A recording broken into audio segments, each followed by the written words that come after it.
Released on the 22nd of September 2011 on the PlayStation 3, Xbox 360 and a year later on PC, Dark Souls is the spiritual successor to Demon Souls. Released exclusively on the PlayStation 3 in Japan in February 2009, and over half a year later in the US. It was delayed for so long because Sony, the studio that would later launch the PS5 with this game remade from the ground up alongside it, thought it sucked. Every single person who has played Dark Souls for any amount of time wants to share their personal story with it. And today, it's my turn. Hi,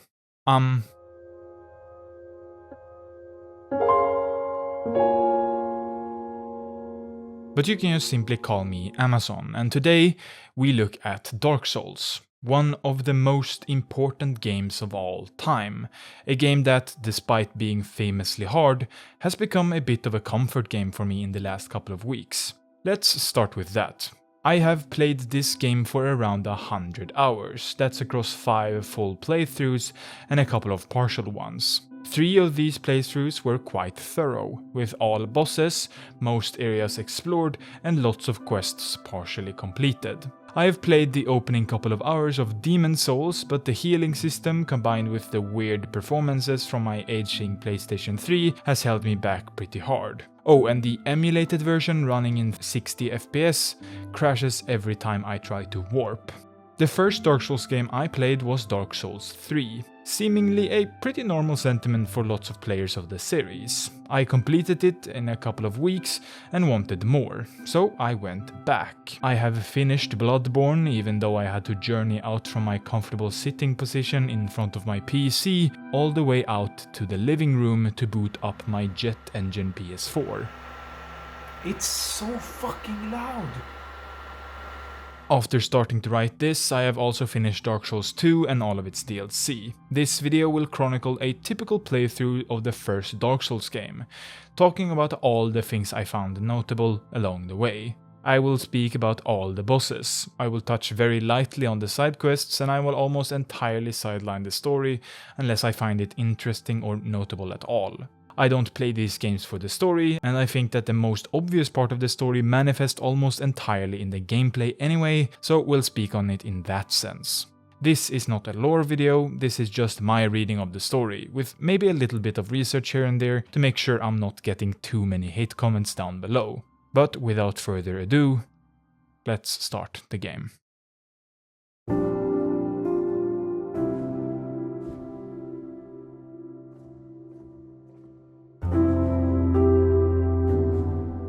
Dark Souls has a character creator. Introducing us to the first part of the difficulty argument I will regurgitate 1,000 or more times in this video.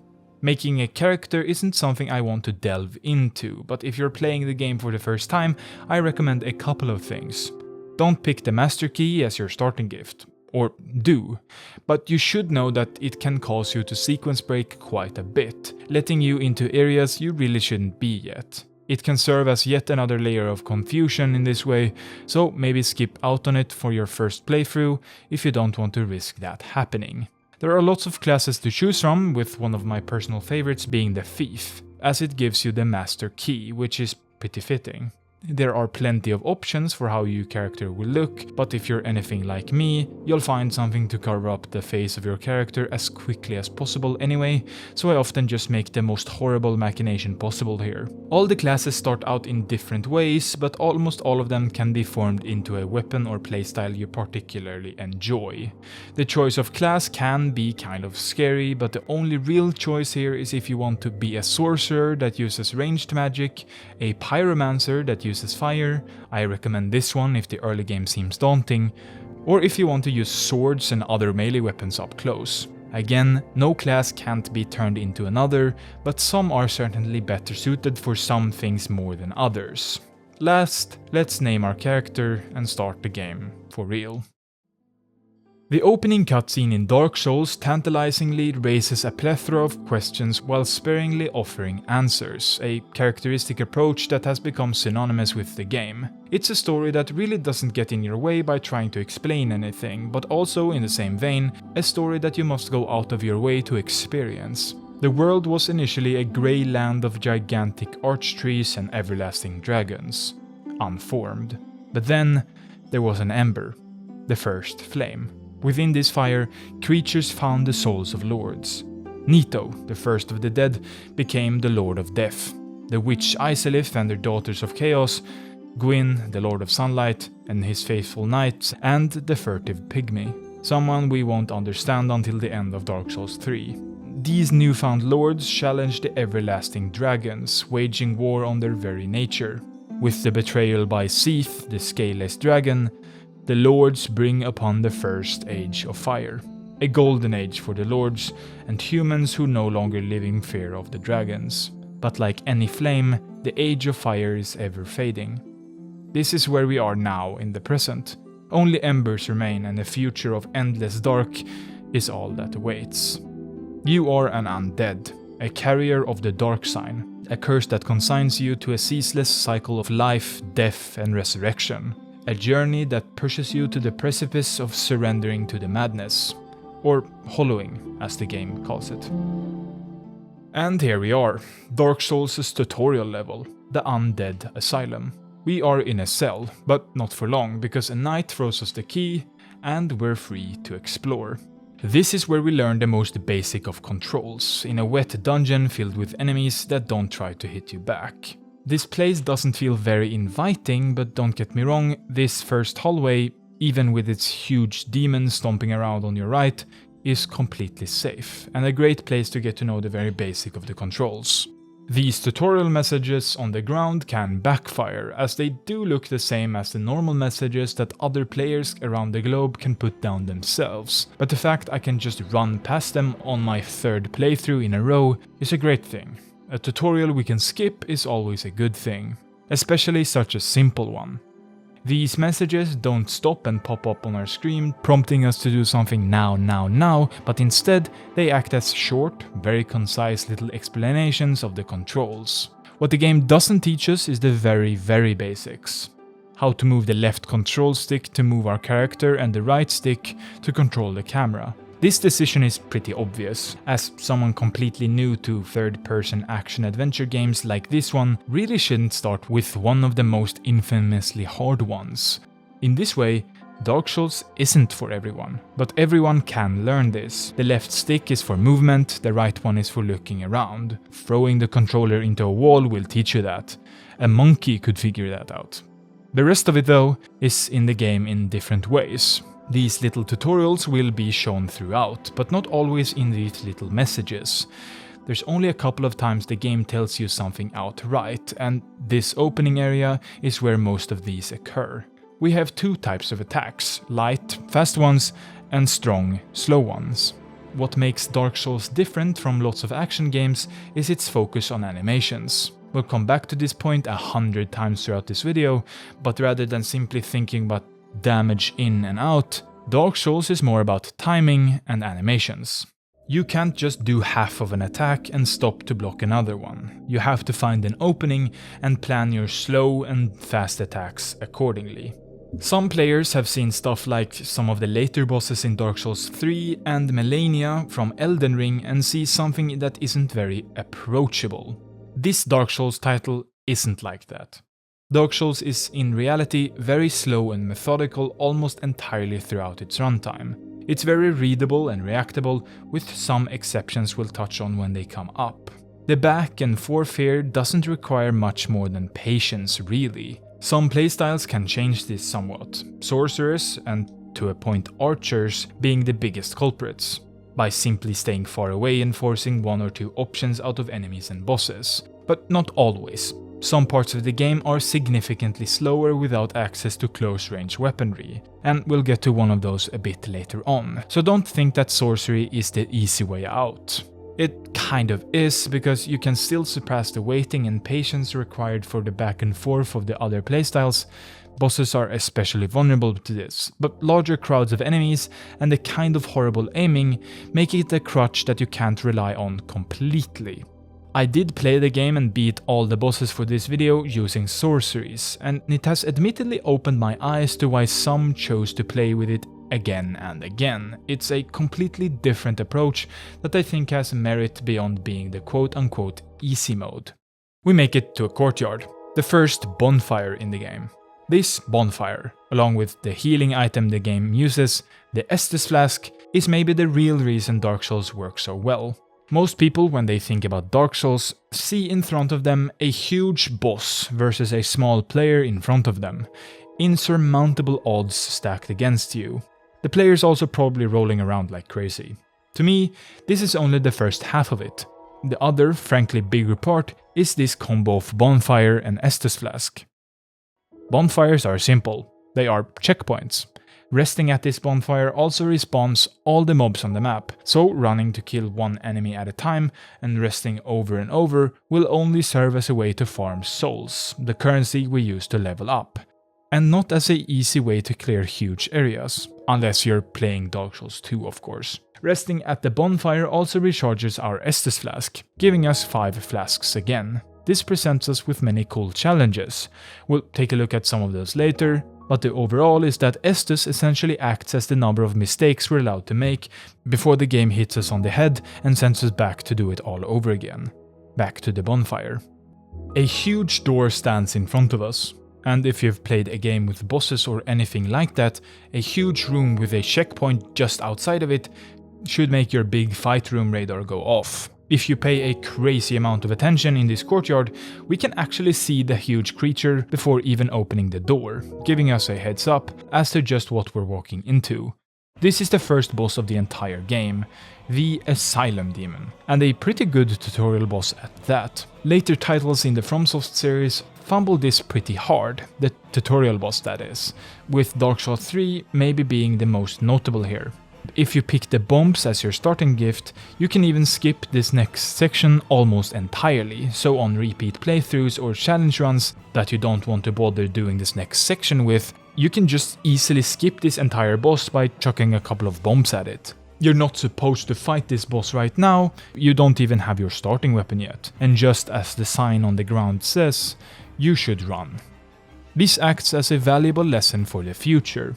If you can't fight the boss head on, be that because the game wants you to do it in another way, or because the traditional way is just too hard or not fun for you, you can try another way. They teach us to equip our weapons and shields by forcing us down a hallway with a bow-wielding hollow at the end of it. This is good, forcing us into the inventory, but I wish they did the same for armor before this, but also not before explaining equip load and what it does to movement.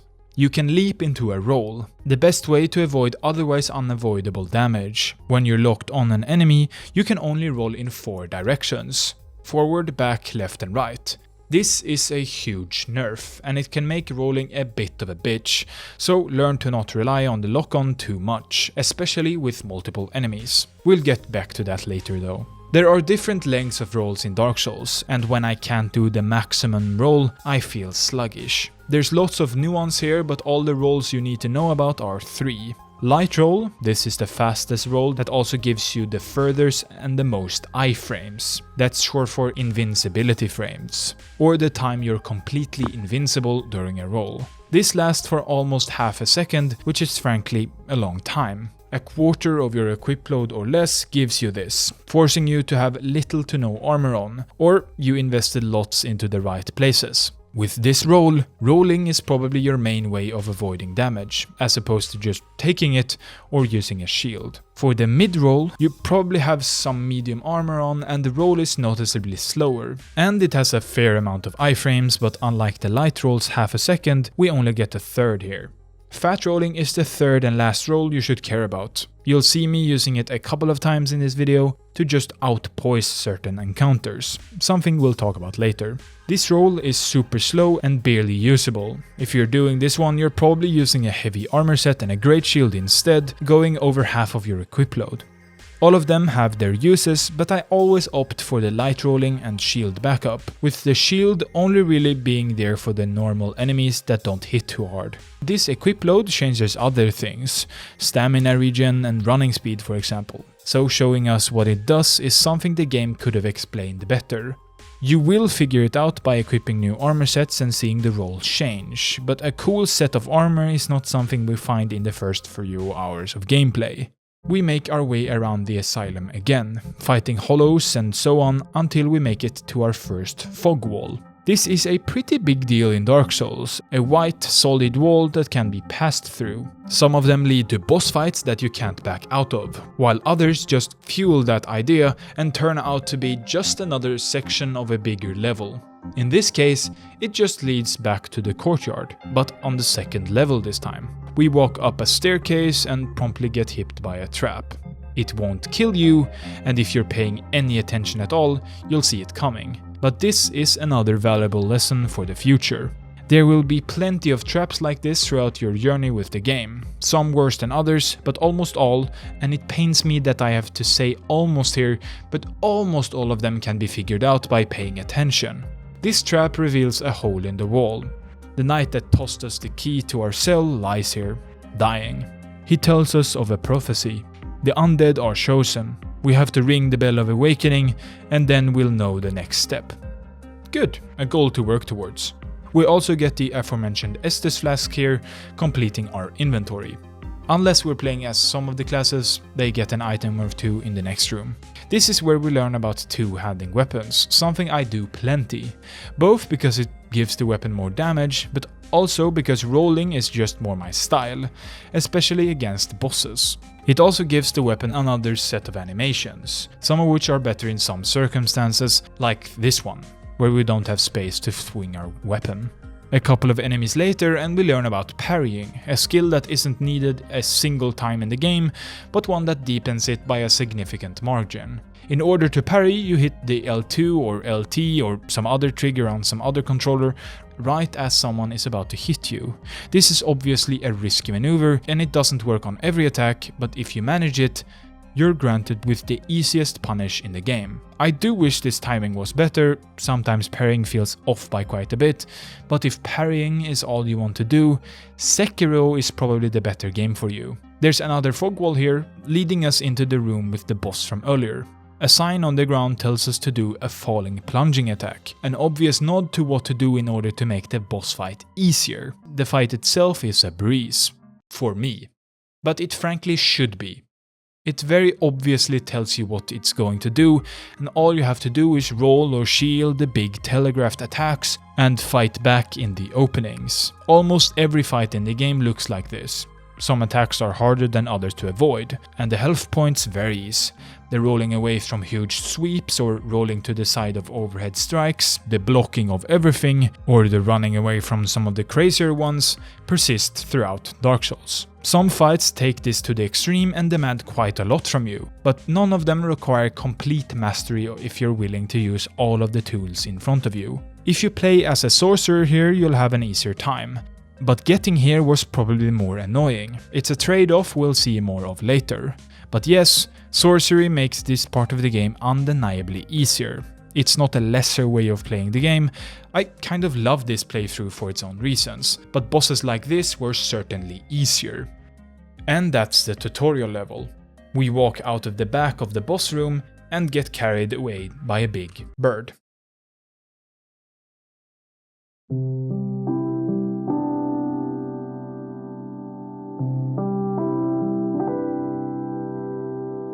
We land in a strange place. A bonfire surrounded by ruins, a cliff on one side, a huge wall on the other, connected via an arched bridge.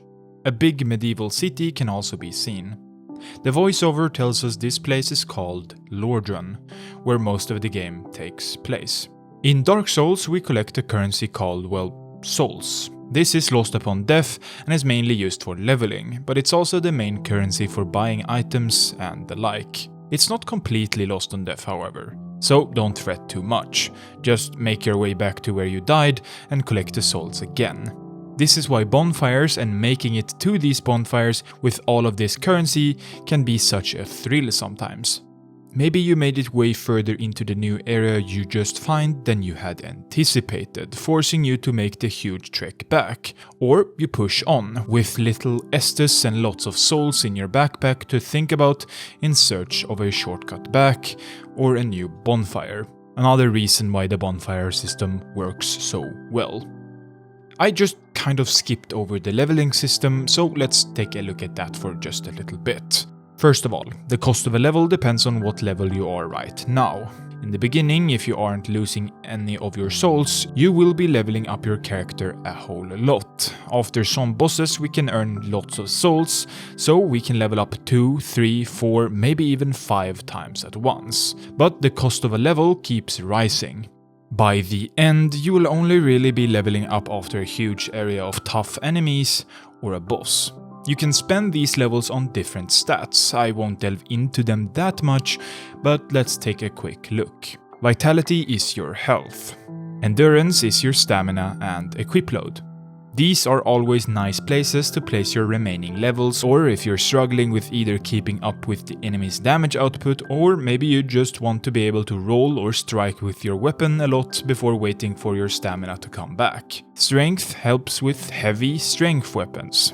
Everything from a sword to a huge club. Dexterity instead helps with the lighter, often faster weapons, so daggers, rapiers and samurai swords. Intelligence is for magic users, raising the damage of that. Faith is the same but for faith-based magic if you're playing a cleric, something I admit I know very little about. Attunement raises the amount of spots you have for magic, so you can cast more than a couple of spells at a time. This is also useful if you're playing a pyromancer, raising the amount of fire stuff you can use. Resistance is a trap.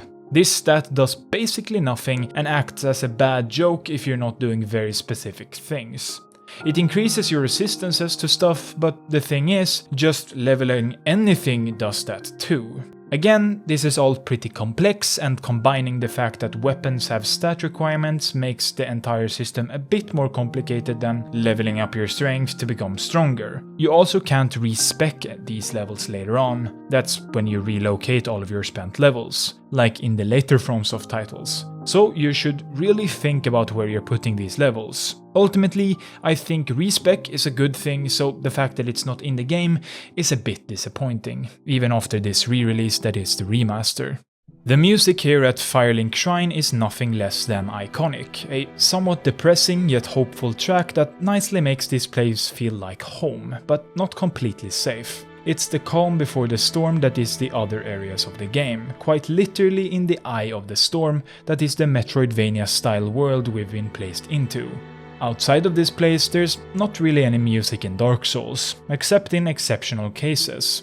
That's one of the reasons boss music stands out so much to many people, I think. Not only did they walk through a fog wall into a huge boss waiting to murder them, but they were also smacked in the face with an epic orchestral score to match. Great use of music, if only to convey just how decayed this world really is, with not a sound to be heard. A weird little guy sits by the fire. He reiterates our goal of ringing the Bell of Awakening, but also adds that there are actually 2 Bells of Awakening. One on top of the Undead Church, and another at the bottom of Blighttown. This gives us a very clear goal for the foreseeable future, something the game is kind of known for not doing. Many people attribute this sort of mysticism to the game, how hard it is to understand. There's plenty of stuff to dig into, but our goals up until a certain point are very simple. There's still a lot, and I want to really hammer this down. A lot of stuff to unpack here, but you don't have to. There's definitely a quote-unquote right way to look at the story if you ask self-proclaimed lore masters of the game, but again, as I said in the intro, I won't talk about the game that way. Firelink Shrine is a place we'll return to plenty of times, a place that I can't really do justice with this video without diluting it with a huge walkthrough. But right now, without the master key, we have 3 main ways to go from here.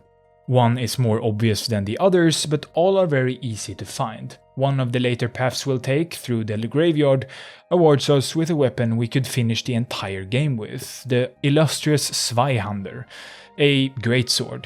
This graveyard is where a lot of people have their first real death after the tutorial, wanting to explore deeper, but it's filled with hard-hitting skeletons. This should tell you something. Just like how the tutorial tells you to run and finish off the tutorial boss with a plunging attack. We put the location in the back of our minds and take another route, get more experience and come back with newfound strength. There's another path like this going down an elevator just past a woman trapped behind a set of bars. She doesn't speak. The way down is maybe the worst way you can go, a sunken city filled with ghosts you can't hit back. Well, actually, going down through the graveyard could technically leave you stranded between a rock and a skelly place if you keep hitting your head against the difficulty to try and prove something to someone that doesn't really care. The right way to go is towards the arched aqueduct we see from the bonfire. A couple of hollows stand in our way, including one that throws bombs at us, an enemy we'll see lots of in the upcoming area. Inside the walls, through the sewer tunnel from Firelink, is the Undead Berg. The Undead Berg is kind of legendary nowadays, and probably the area I like running through the most on replays of the game. It's filled with simple hollows, but just like on the way here, they have some new tools. The Undead Berg opens very quietly, a couple of hollows here and there, but they challenge us in a new way. They place lots of them in one place to force us to make mistakes if we don't change. Players with a shield or bigger poking or sweeping weapon will learn the wrong lessons from this. Just hold your shield to win, or just keep away and use your big sweeping moves. Instead, this should be the place where you learn to deal with overlapping enemy moves by baiting and singling out targets for one-on-one duels. These overlapping moves are something the game does very badly in my opinion. Sure, the game would be much easier if the hollows could accidentally hit each other, but the fact that they don't even hit walls the same way you do in certain scenarios does make the whole hard but fair argument a whole lot worse. Because these enemies don't play by the same rules you do. After a fog wall, we enter the main Undead Berg area. A dragon flies away, a creature we'll speak about later. This is a nearly perfect starting area, filled with lots of hollows to hone our early skills on and many notable locations. There's a shop here to buy simple items, there's a couple of chests to find and some early game loot, and there's a bonfire we'll use for a bit. There are also plenty of packs of enemies here, again driving home the point of taking it slow and singling out one-on-one duels. Some places make it harder than others, undead soldiers throwing bombs and shooting arrows at us while you try to dodge sword swings. So this can be kind of challenging for a new player, but these packs are still very fair at this point. Almost hidden away down a staircase in an alley is a special enemy. The Black Knight is the first hard enemy most players will encounter in Dark Souls. You don't have to fight him. You might even skip him if you're not really exploring that much, but to those looking for an early game challenge, the Black Knight is just that. He does a massive damage, and unlike every other enemy so far, he's kind of ruthless in his pursuit of you. The hollows around him are easily outpaced by just jogging past their simple and over-the-top telegraphs. Instead, the Black Knight wants you to go back to the principle of the first boss in the game. Take a step back, learn the telegraphs, and punish accordingly. There's an alternate way to win against enemies like this though, something the game never tells you to do: circle strafing. Get really close to the enemy, circle around him, and when he inevitably tries to hit you, just backstab him for a lot of damage. This strategy is kind of unintuitive. Up until this point, the game has taught you to stay back and focus on animation over anything. Hit the enemy with an attack when it recovers from its own. But here we don't hold up our shield, we don't roll out of the way, and we certainly aren't taking it slow. For newer players, this strategy is scary. Hug this huge scary looking enemy and hit him in the back is something that most players won't think of, but once you do, some enemies become a whole lot easier. This is clearly not the way the game is intended to be played, unlike lots of other things people like to call out others from doing, but nevertheless, these same people do it. Do it if you want to, it's not completely brain dead or broken, but it's certainly a way to forgo a big part of some enemies if you really struggle with them in a one-on-one. I use it all the time, and I don't feel at all bad about it. There's another trap here, a lot like the one in the tutorial, leading into a boss fight.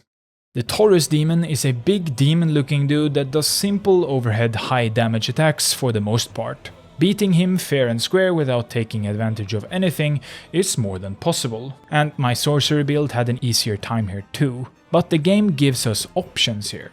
Like usual, The first one harkens back to the tutorial level. Take out the annoying archers and do a plunging attack. These archers are almost definitely placed here solely to get our attention and show us the easier way of fighting the boss, a good way to do it too. The Taurus demon doesn't spawn until we've run far into the arena, giving us a great lay of the land, these crossbow dudes being the most important. Another way is to use the Taurus demon's weakness to lightning against him. This isn't as easy to figure out, but if you're willing to look up stuff like this on wikis or guides, this boss will be even simpler. A combination of the two makes this doubly so. Also, the music they play when you fight this guy has this amazing thing going for it in the middle of it. I love this part.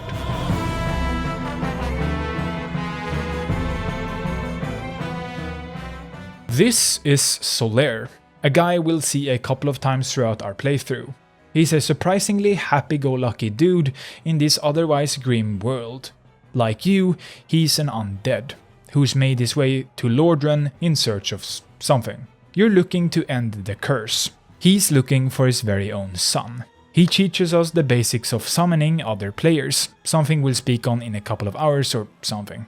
I didn't use this feature until a later boss fight, so let's shelve it for now. He vows to help us through our journey, as we'll help him, the first friend we make. He's also the start of one of the quest lines in the game, something I can't say the game does very well. These quests are hard to understand and even harder to execute in-game, but the lore and stories they tell aren't bad. This is probably the worst way to get people to care about your quest. Force them to run around the map and exhaust all dialogue from a character multiple times for a chance to get some more story. If you really do care about these guys, I recommend you to follow a guide and follow it closely, because some seemingly minor decisions can lock you out of their questline completely. Solaire's quest is one of the few we'll follow today. We'll do some stuff with the others, but only to get certain items and stuff like that.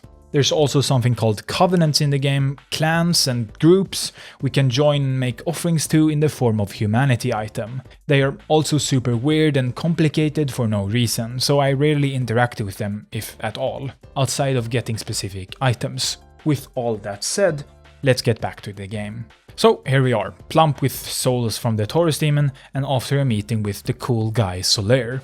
We're faced with maybe the most unfair trap in Dark Souls, and one of the biggest arguments against the hard but fair debates people love to fawn over. A bridge with a couple of hollows overlooked by a huge dragon. The only way forward here is to cross the bridge and instantly die. This is a bad trap, because even if we do pay close attention and run straight back into safety right as the dragon swoops down and lights the bridge ablaze, we're almost certainly going to take damage and die. Some will point out the items in the distance like the ones dropped from dead enemies as a sign to be careful. Others will point at the burn marks on the ground, but all fail to tell us why we need to run back and forth to find out the threat range to bait the dragon. It's not a good trap, and it kind of undermines a lot of the later ones in the game by being so obtuse and frankly completely unfair to someone playing the game without a guide. In the middle of the bridge is a staircase. This area is maybe the biggest puzzle piece the game gives us to piece this map together. And somehow, one of the best moments in the game for a first timer. Because when we descend this staircase, we're met with a bonfire, but not just any bonfire. The same one we just sat down at. This puzzle piece is huge, and acts as the first aha moment in the game. A moment we'll experience a couple times after this. This level design is what makes the first Dark Souls so much better than its predecessors to so many people. The interconnected map plays like a Metroidvania with genius, and I mean genius shortcuts. 1 second you're lost, and the next, you're right back where it all began. A truly great moment. The fact that this in retrospect seemingly simple little shortcut is such a huge deal is more of a hit to games that don't manage this, like the later Dark Souls titles. Again, this is one of the reasons why this game is so great and special. An interconnected world with a focus on shortcuts that cut back and piece together the whole.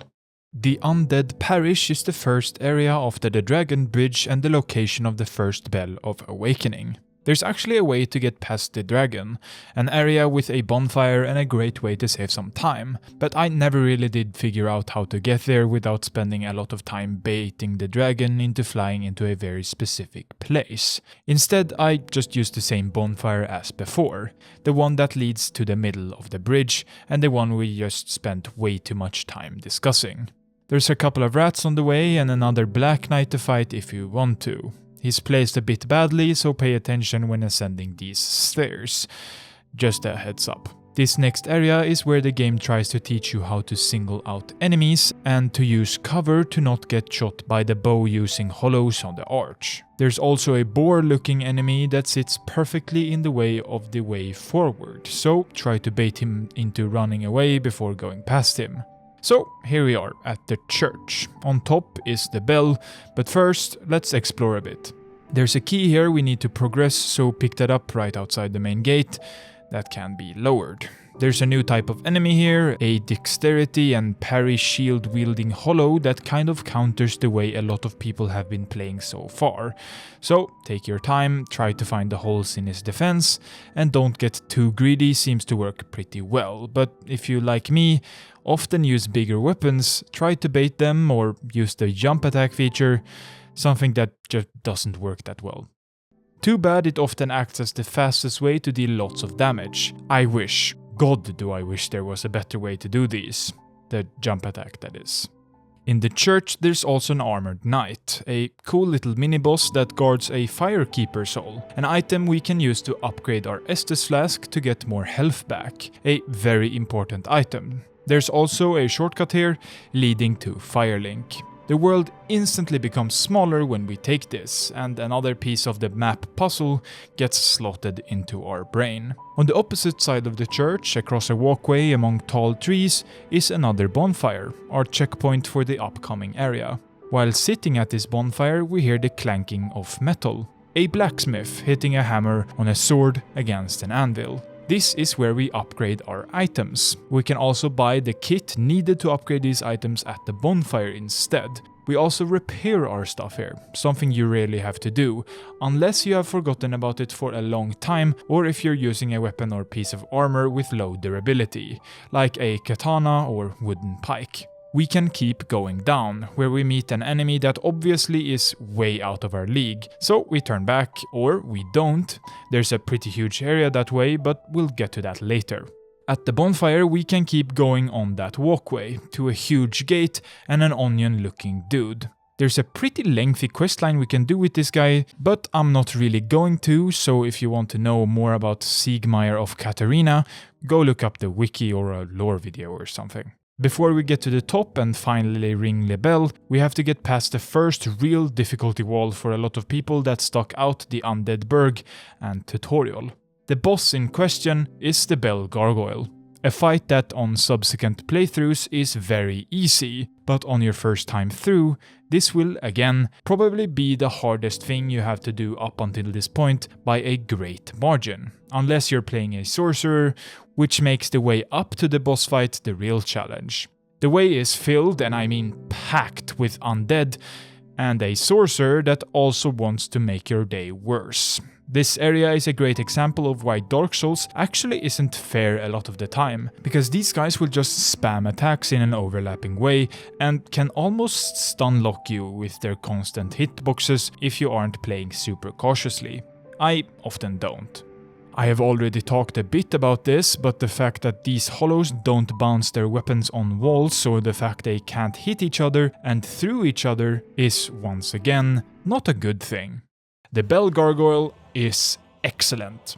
I can confidently tell you that this fight is very, very fun and very, very good. And somehow, even more so on repeat playthroughs. It's almost certainly my personal favorite fight in the entire game, save for maybe one or two others later on, and whether or not I'm using a fast weapon. But few of them are as delightful when fighting with a huge array of weaponry. So far, everything big and tanky we've fought has been slow and predictable. The Bell Gargoyle is also kind of slow and still very much predictable, but the pace is significantly higher here. It looks cool, the arena is pretty good save for some weird corners here and there, the song that plays here is also amazing, and the second phase, yes, here we go, there's a second phase, is also amazing.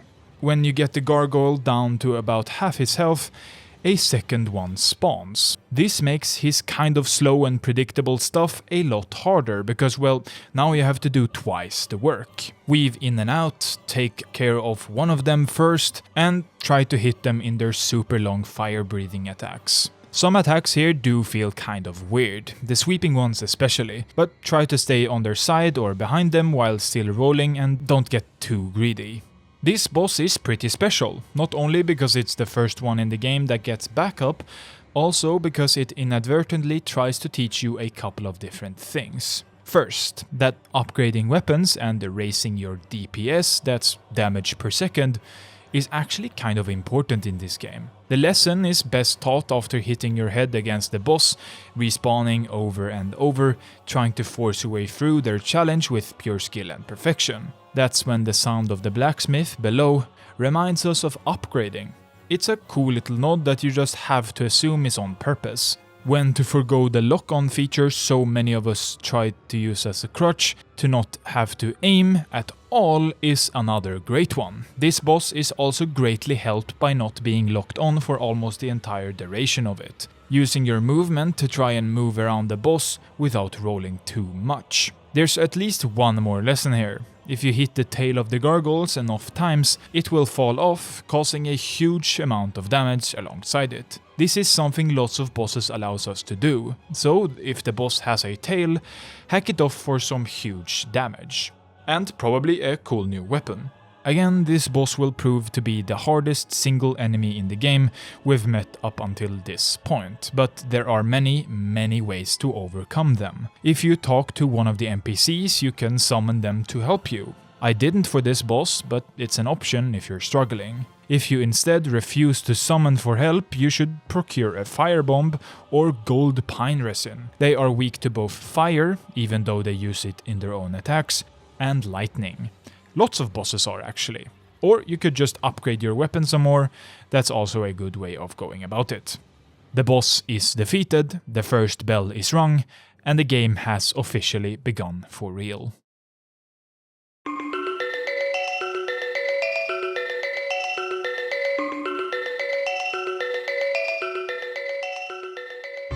Earlier we found the key to a basement. This basement links us to the lower Undead Berg. There's a more direct shortcut here too, back to the one we used for the Taurus Demon and the bridge. Shortcuts like these are something I've already spoken about, but just to reiterate once more, shortcuts like these are great. They slot the pieces of the map together in a nice, if not somewhat complicated way that makes this world feel like something more than a series of corridors that makes no sense. But that's all the good I have to say about this place from a gameplay perspective. The lower Undead Berg makes me cringe. It's the area of the game I have the hardest time going through. Yes, harder than the ones you're thinking of right now. It's made even worse when we look at the Capra Demon, a boss that just kind of fucking sucks. The run back to this boss is awful. Dogs that attack fast and often in groups, annoying little ninjas that throw shit, and cramped spaces that make the whole affair a shitshow. The boss somehow manages to amp this up to the max, because this boss, in a vacuum, is totally okay. Maybe even too easy in terms of pure animation versus animation. But placed in this room, the Capra Demon becomes one of the worst in the game. When you enter the boss room, you are rushed by two dogs and a big dude that can probably almost instantly kill you if you get unlucky. This is not fair. Even if you know this going in, as I did in all of these clips you're seeing here, the first 3 or maybe 5 seconds of the boss fight determined essentially everything. Did the dogs run left or right? Did I manage to get to the top of the small stairs to fuck with their AI? Did I even manage to get to the boss arena at all? After getting rid of the dogs, this fight is again just fine. You can deal some huge damage if you want to try and do the plunging attack for a third time in a row, further cementing that this is something we'll have to know for the future. But don't quote me on that, because I'm pretty sure none of the bosses further into the game allows you to do this, which is a very weird precedent to set, only to break it completely. This boss is also a bit harder if you're a magic user, as the small arena makes casting your more hard-hitting spells somewhat hard, but the lead up, especially if you manage to get a couple more spells and are willing to use them, is an easier time. There's an alternate route to this boss, but the trek back from Firelink is at least just as time-consuming with fewer enemies. This shortcut is pretty cool though, I have to admit that. I didn't think of it until now, so maybe disregard maybe half of what I said about the lower Undead Burg. Still bullshit, but the boss run back isn't that bad. When we defeat him, we get a key, the key to the depths. Before we leave this place, there's a little treat for people using sorcery, a magic merchant guy that can be rescued and traded with back at the Firelink Shrine, which is pretty important if you want these spells early on. On to the depths. This place is the most hostile and backhanded so far, unless you ventured into one of the later areas by accident. It does get worse than this, very soon actually, but so far, this is the worst. It starts pretty innocently, a couple of hollows, a dog or two, and a new enemy type with a big cleaver. A key item here is the large ember, which allows us to upgrade our weapons more. It's placed in the open within a chest, so it isn't very missable. This area is quite claustrophobic compared to lots of others, with a green tint overlaid on everything. I do wish it was just a bit darker, so some enemies could be concealed just a bit better, but that's a nitpick at best. The knee-high water combined with a new slime enemy makes some of the rooms a slog in the literal sense, but it also makes you look up onto the roof more than you do otherwise, which is a nice little change of pace. These enemies do tend to cheat a bit by falling down on top of you, even if it feels like they barely grazed you, which can be pretty annoying. If you choose the master key, there's a bonfire here, a pretty useful one for later. The key to this door is found pretty far into this place, so using our starting item here is nice.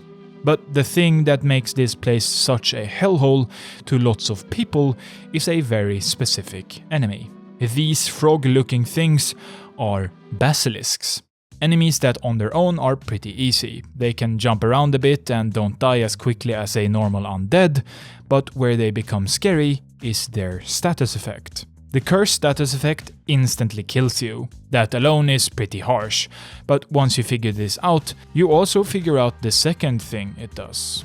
Curse halves your HP, and for maybe the first and almost the last time, a prominent HUD element is shown to us when we spawn. This, alongside hollowing, are among the only thing that carry even through death, and without an item, they will never change back. Dark Souls doesn't let you teleport from bonfire to bonfire quite yet, so being stuck here down in the depths with half of your health bar is very, very harsh.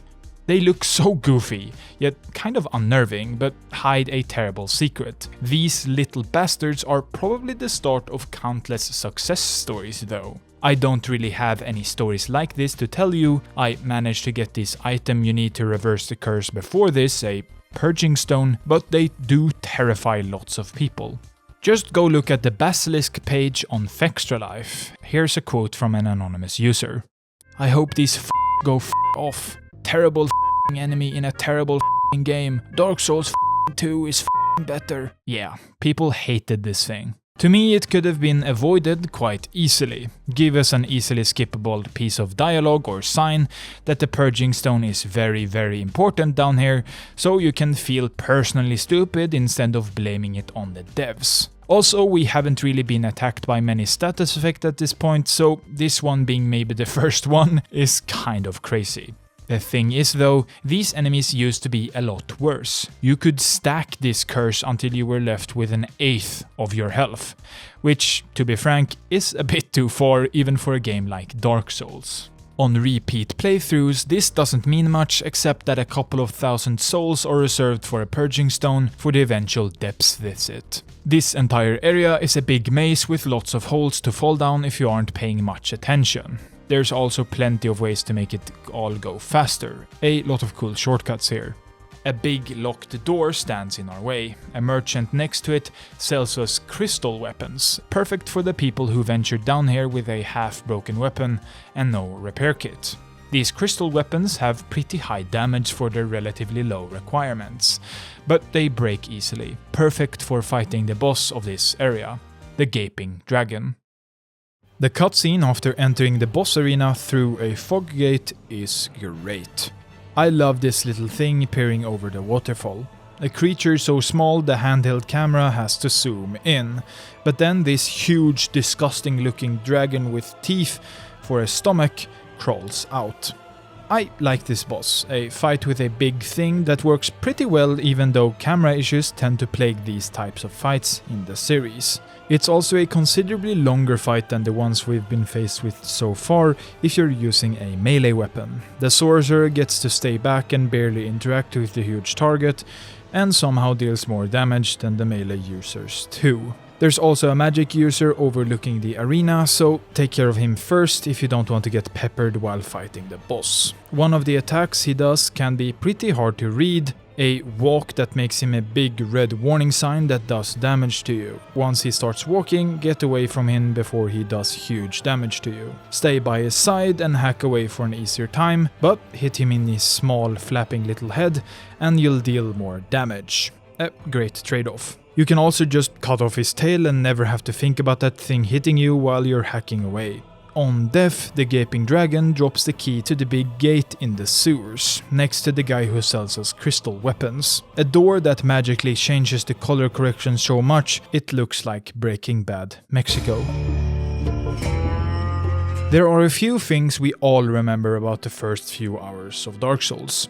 Firelink Shrine, the time we spent making our way through the Undead Burg, countless deaths to the Bell Gargoyles, and lastly, our descent through Blighttown. The depths were fierce, sure, but making it just to the first bonfire in Blighttown is an adventure. Another step down from the lowest area yet. A village made out of decaying wooden pillars and scaffolding sits in the sewers above a poisonous swamp between two huge walls. This is where it is if we look at it from Firelink Shrine. Blighttown is filled with weird little guys and goobers. The worst of it is this little guy. A little dude with a blow dart that deals toxic buildup. This might not seem like a bad thing, but once you realize that toxic is essentially a certain death if you're not loaded with heals or a remedy for the status effect, you're going to start to despise these little guys. FromSoft made these guys not respawn after sitting down at a bonfire though, which is uncharacteristically nice from them. Nowadays I just rush past everything and hope I don't get hit and fall. But if you're playing the game for yourself, this will almost certainly lead to your demise because these enemies are almost tailored to just knock you off, or make you roll off in self-defense. In retrospect, I do like this area a whole lot. There's plenty of stuff here that would have been almost unacceptable if this game got released today. Weird clipping and this guy that doesn't have a health bar for some reason. But these things add to the whole thing immensely. It's somewhat unfair and kind of bullshit at times, but you will remember your time here. Something I can say about this place and not about any place in Dark Souls 2 that didn't also feel like a fucking 9 to 5. Blighttown is unintuitive and janky, but so is this scaffolding we're walking onto. This isn't entirely fair though. Dark Souls is supposedly, according to lots of people, hard but fair. The dragon on the bridge was the first hit in the face to those people, but now I fall through some floors and not others. Is it expected of me to pay so much attention that I have to look at specific lighting on specific surfaces to know what is real and what will break? It's a hard question to answer because Dark Souls never outright said it was going to play fair. Some deaths will be undeserved, even if you in the comments tell me that they are avoidable. Your descent through Blighttown will take a while your first couple of times, but keep at it, because hidden at the very bottom is a bonfire, and the next boss. Oh, And a poison swamp. I might have mentioned that already. The cruel endstone to the Blighttown descent. A slowly damaging pool of murky swamp water. Down here you need a way to avoid the poison, or lots of heals you're willing to use. There's also an enemy on the lower levels of Blighttown that is just badly designed. The mosquitoes.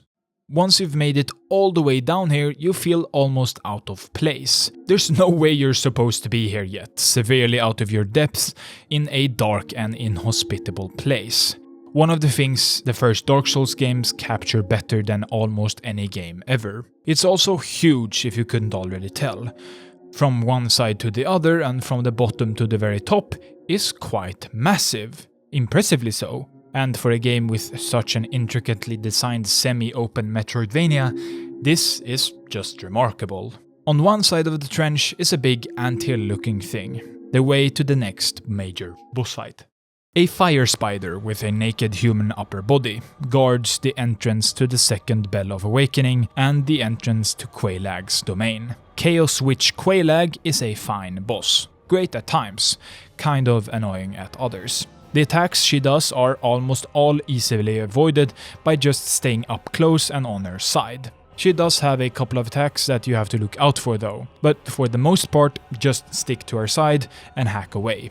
A cool thing Quaelag does is put lava on the ground, making parts of the arena inaccessible unless you're willing to take huge damage, which brings us to the worst part of this fight for me. One of her attacks is a big area of effect explosion that does a lot of damage. It forces you to always pay attention while doing something mindless, which does make it sound like a good thing actually. But the tell for this attack is rather hard to figure out, and if you figure it out too late, you'll take a lot of damage. Especially if you run away from it with your back turned to it, because you take more damage to the back. Playing as a caster here did make it a whole lot easier, but not trivial. Getting a shot in at the right range wasn't mindless, but still largely easier. I like this boss, I do, but it's not really a highlight in the game the way the bell gargoyles are. It's cool, I guess it does some cool stuff. We ring the second Bell of Awakening and a cutscene plays. This also brings the first third of the game to a close. The cinematics shows us the big gate in the Undead parish being opened. A clear message as to where we're supposed to go next. Sen's Fortress. But let's not rush, because in another game, another Dark Souls game even, we would just sit down at a conveniently placed bonfire and teleport to the blacksmith next to the gate. But this is Dark Souls, a hard game without such simple and stupid ways, so we must climb back out of here, a journey in itself. Opposite the entrance to the boss arena is a lift. It takes us about halfway up Blighttown, to a hole in the wall filled with the annoying blow dart enemy, and lots of dogs on fire too, which makes this single room maybe the most annoying so far, but it's all worth it. A firekeeper soul used to upgrade our Estus flask sits in the back, more than worth the effort. Keep going up and you'll find a way out. Valley of Drakes pops up on our screen, but we'll get back here later. A dragon and some smaller enemies block our way to tell us we're going the wrong way, so across a small wooden bridge and inside the tower is an elevator that takes us to yet another place. One of the areas we could have accidentally got to if you chose the wrong turn in Firelink. This alone is a pretty crazy puzzle piece being slotted into our brain map. We're back at Firelink Shrine somehow, and the admittedly convoluted map now becomes a whole lot easier to understand. We get the firekeeper to upgrade our Estus flask and she's gone. In her absence, a couple of items. One sticks out but doesn't really mean anything right now. A black eye orb. An obvious nod to this thing from Berserk. Its item description reads, a mystical orb found on a firekeeper's corpse. Invade the world of the murderer of a firekeeper to defeat the perpetrator and reclaim the soul of the firekeeper. The black eye keeps constant watch on the city of the gods, Anor Londo. Again, this doesn't tell us much except that we can invade the guy who did this, but the rest of it doesn't make much sense yet. The checkpoint we've been relying on has also been reduced to a dark ashen pile, so we're going to need a new place to settle down. A new character has appeared here, a weird looking sock puppet guy who gives us our next goal. I missed this guy on basically all of my playthroughs, just running past him to the newly opened gate to Acend's fortress. But it doesn't really matter. All he really tells you is that you, in fact, are the chosen undead, that you need the Lord vessel located in Anor Londo. This doesn't mean much either, but he also promises that there's an awesome boss fight there and stuff, so we get going.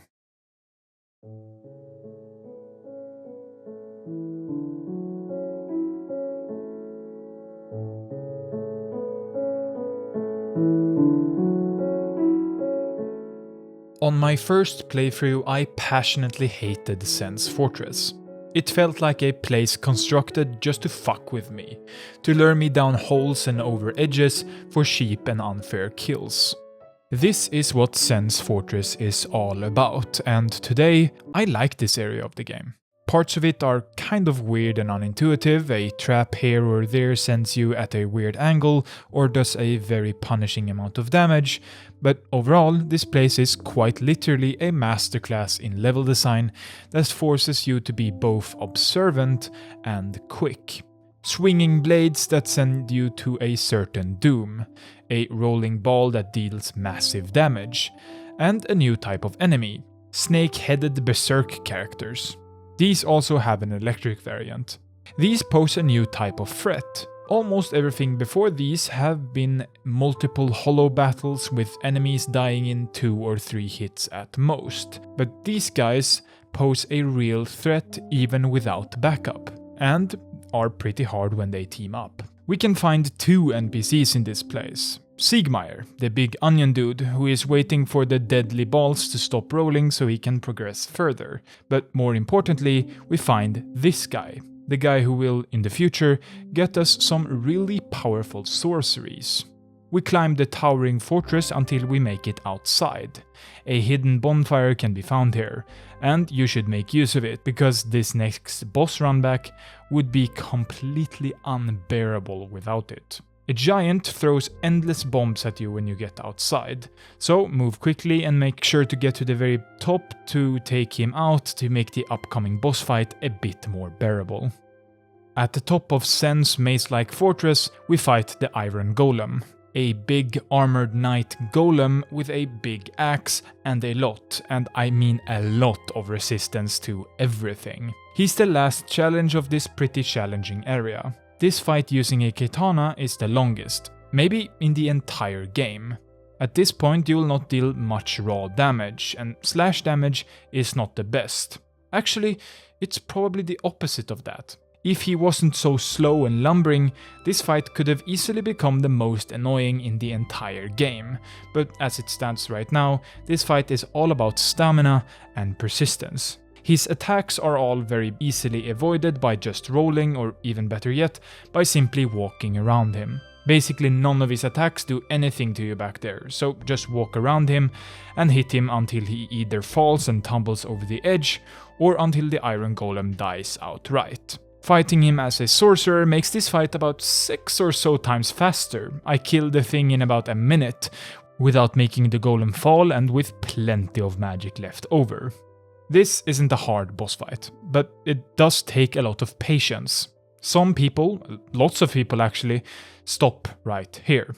If that's you, my biggest advice is to just enjoy the hits you're getting. Hitting this big lumbering giant golem is a feat in its own right, so you should be proud you made it here. Also, the real advice is to not lock on in this fight, if you're using a melee build. The lock-on forces the camera upwards and makes you miss a lot of easy hits.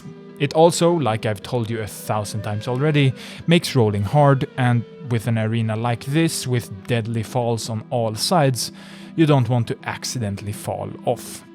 We defeat him, a weird mark appears before us, and that's the boss. Cool stuff. A cutscene plays. 3 weird-looking demons fly us up and over the big mountain the game has been overshadowed by for hours at this point. Over a wall on top of the mountain and boom!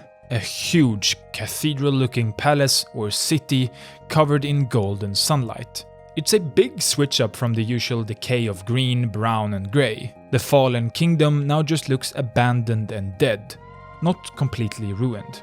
This is Anor Londo, the City of Gods. A high gothic sort of aesthetic with huge spires, grand cathedrals and lots of arches. This place, just like Blighttown before it, feels almost impossibly large for the time the game has been out, with so much mouth-watering detail seen in such a large area. This is home to towering knights, almost 3 times our size, with big and slow movesets akin to the Iron Golem seen right before this. The first ones we see are guarding a couple of chests, one of which will give you quite a scare on your first time through. Unless you know beforehand, or if you manage to open a so-called mimic chest before this point, Dark Souls is being very cruel to us in this very moment. We open a chest and get swallowed for absolutely massive damage, maybe even fatal to some builds. This is, just like I said, pretty cruel. I recently finished Bloodborne for the first time. Superb game, by the way. Maybe check out the Patreon to vote on that one for the future.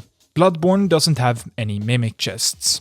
I didn't know this, so with my Dark Souls pilled brain, I hit every single chest in the entire game before I opened them. This isn't really a big deal, it just took a couple of seconds, but it tells you that these mimics are genuinely memorable to the point of genuine paranoia. I've known about their existence for so long that I don't actually know when I've last got fooled by one. But even hitting them isn't enough, because these fuckers pack a punch, and a pretty weird moveset compared to lots of enemies up until this point. Anor Londo is filled with mimics. Over half of the game's mimics can be found here, without the DLC, which only makes it about 3/5 of the game's supply. So yeah, maybe hit the chests just in case.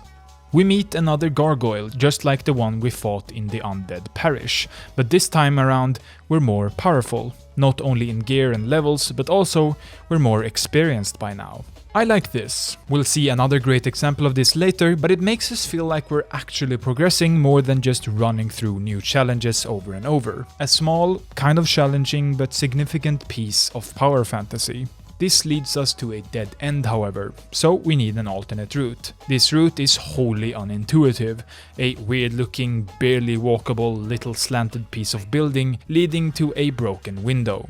Just finding this arch is kind of hard, and if you aren't playing online and can see messages, you probably had a really hard time finding this. Inside the building, we need to walk across the rafters. Lots of people kind of hate this area. I don't. I realize the reason the area is so frustrating, it pairs the sometimes awkward movement of Dark Souls with the frequently weird and floaty environment. It adds enemies that, if you try to hit them, often lead to your own doom. But in the end, patience and some tricky movement to get into a good position will save this area for you. Also, don't you dare lock on to the enemies here. That will almost certainly kill you if they aren't perfectly aligned with you. We turn the weird elevator bridge and connect the first area with the rest of Anor Londo. This takes us from a somewhat awkward and annoying area into possibly the most infamous area in all of Dark Souls. More infamous than the entirety of Blighttown and the depths combined.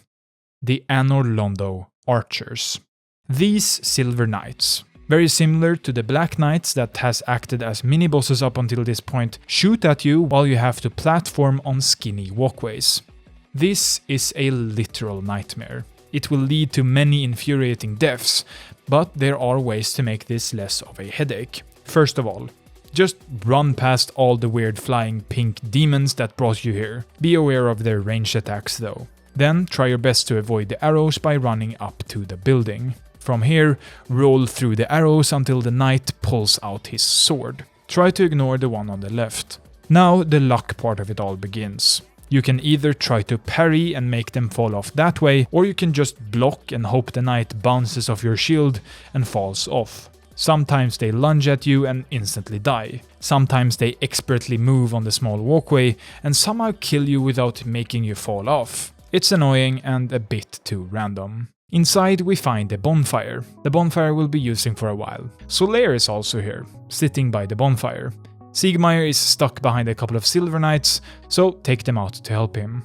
Exploring the area you find an empty, kind of dark room with a fireplace. Outside, a hole in the wall tells us that the room with the fireplace has to lead to somewhere else. This is an illusory wall. You might have found one or two before this, and you will find others after it, often with the help of messages on the ground placed by other players. This specific wall is very important though, as it leads us to a lot of useful items. Havel's armor and equipment, a set of armor that gives us so much poise, few things knocks us down anymore. It's really heavy though, so I don't recommend it outside of a little strategy I've saved for later. We meet a new blacksmith here, a gentle giant, simple and friendly in demeanor. He can ascend our weapons by infusing upgraded weapons with boss souls. They make for some interesting weapons, but I often forgo them almost entirely for something simpler. Having to spend so many of your upgrade materials for this does make it feel a bit too harsh. Open up the Grand Cathedral door and take note of the black eye orb in your inventory. We can use it here. But first, a boss fight. Ornstein and Smough. I don't dislike this fight. I do think it's good, but not as good as most others think. But let's back up a little bit. Ornstein is a small, fast little guy, and Smough is the big guy with the hammer. This is the premise of the fight. Stay close enough to the small guy to be able to hit him, but far enough away from the big guy to not get trampled by his huge hammer attacks. It's a lot easier to fight them this way, finishing the small guy that zooms around first, because he will fuck you up if you're not paying him close enough attention. Dodging all of this is really fun, and learning the patterns of the smaller guy while still minding the other is a fun challenge. This fight will feel like a huge spike in difficulty when you first fight them. I could probably call these guys the hardest fight in the game if there wasn't a DLC filled with them. But unlike my many encounters with Dark Eater Medir in Dark Souls 3, or hitting my head against the area before the Blue Smelter Demon in Dark Souls 2, I can confidently tell you that I am now competent at this fight. It's not pretty. I still struggle to do it in a timely fashion without getting greedy and dying because of that. And healing when there are two guys on you can be pretty hard, but after playing the game like 5 times, I feel almost good at it. That's how hard this fight is. A wall for players who have struggled to get this far to overcome, and the biggest spike in difficulty through the entire game. After finishing off Ornstein, Smough absorbs him, and we enter phase 2, taking some of the lighting effects and evolving some of his attacks. This second phase is significantly easier once you realize that most of his attacks open him up for a pretty long time. You can get at least 2 hits on him after most of its attacks, and the only ones to really look out for are the huge AoE attacks he does when jumping up into the air that deal a lot of damage, and the weird sprint he does. I never seem to truly master with that one at all. I just run away and roll or something. The music in this boss fight is just amazing. I mean, just listen to this part.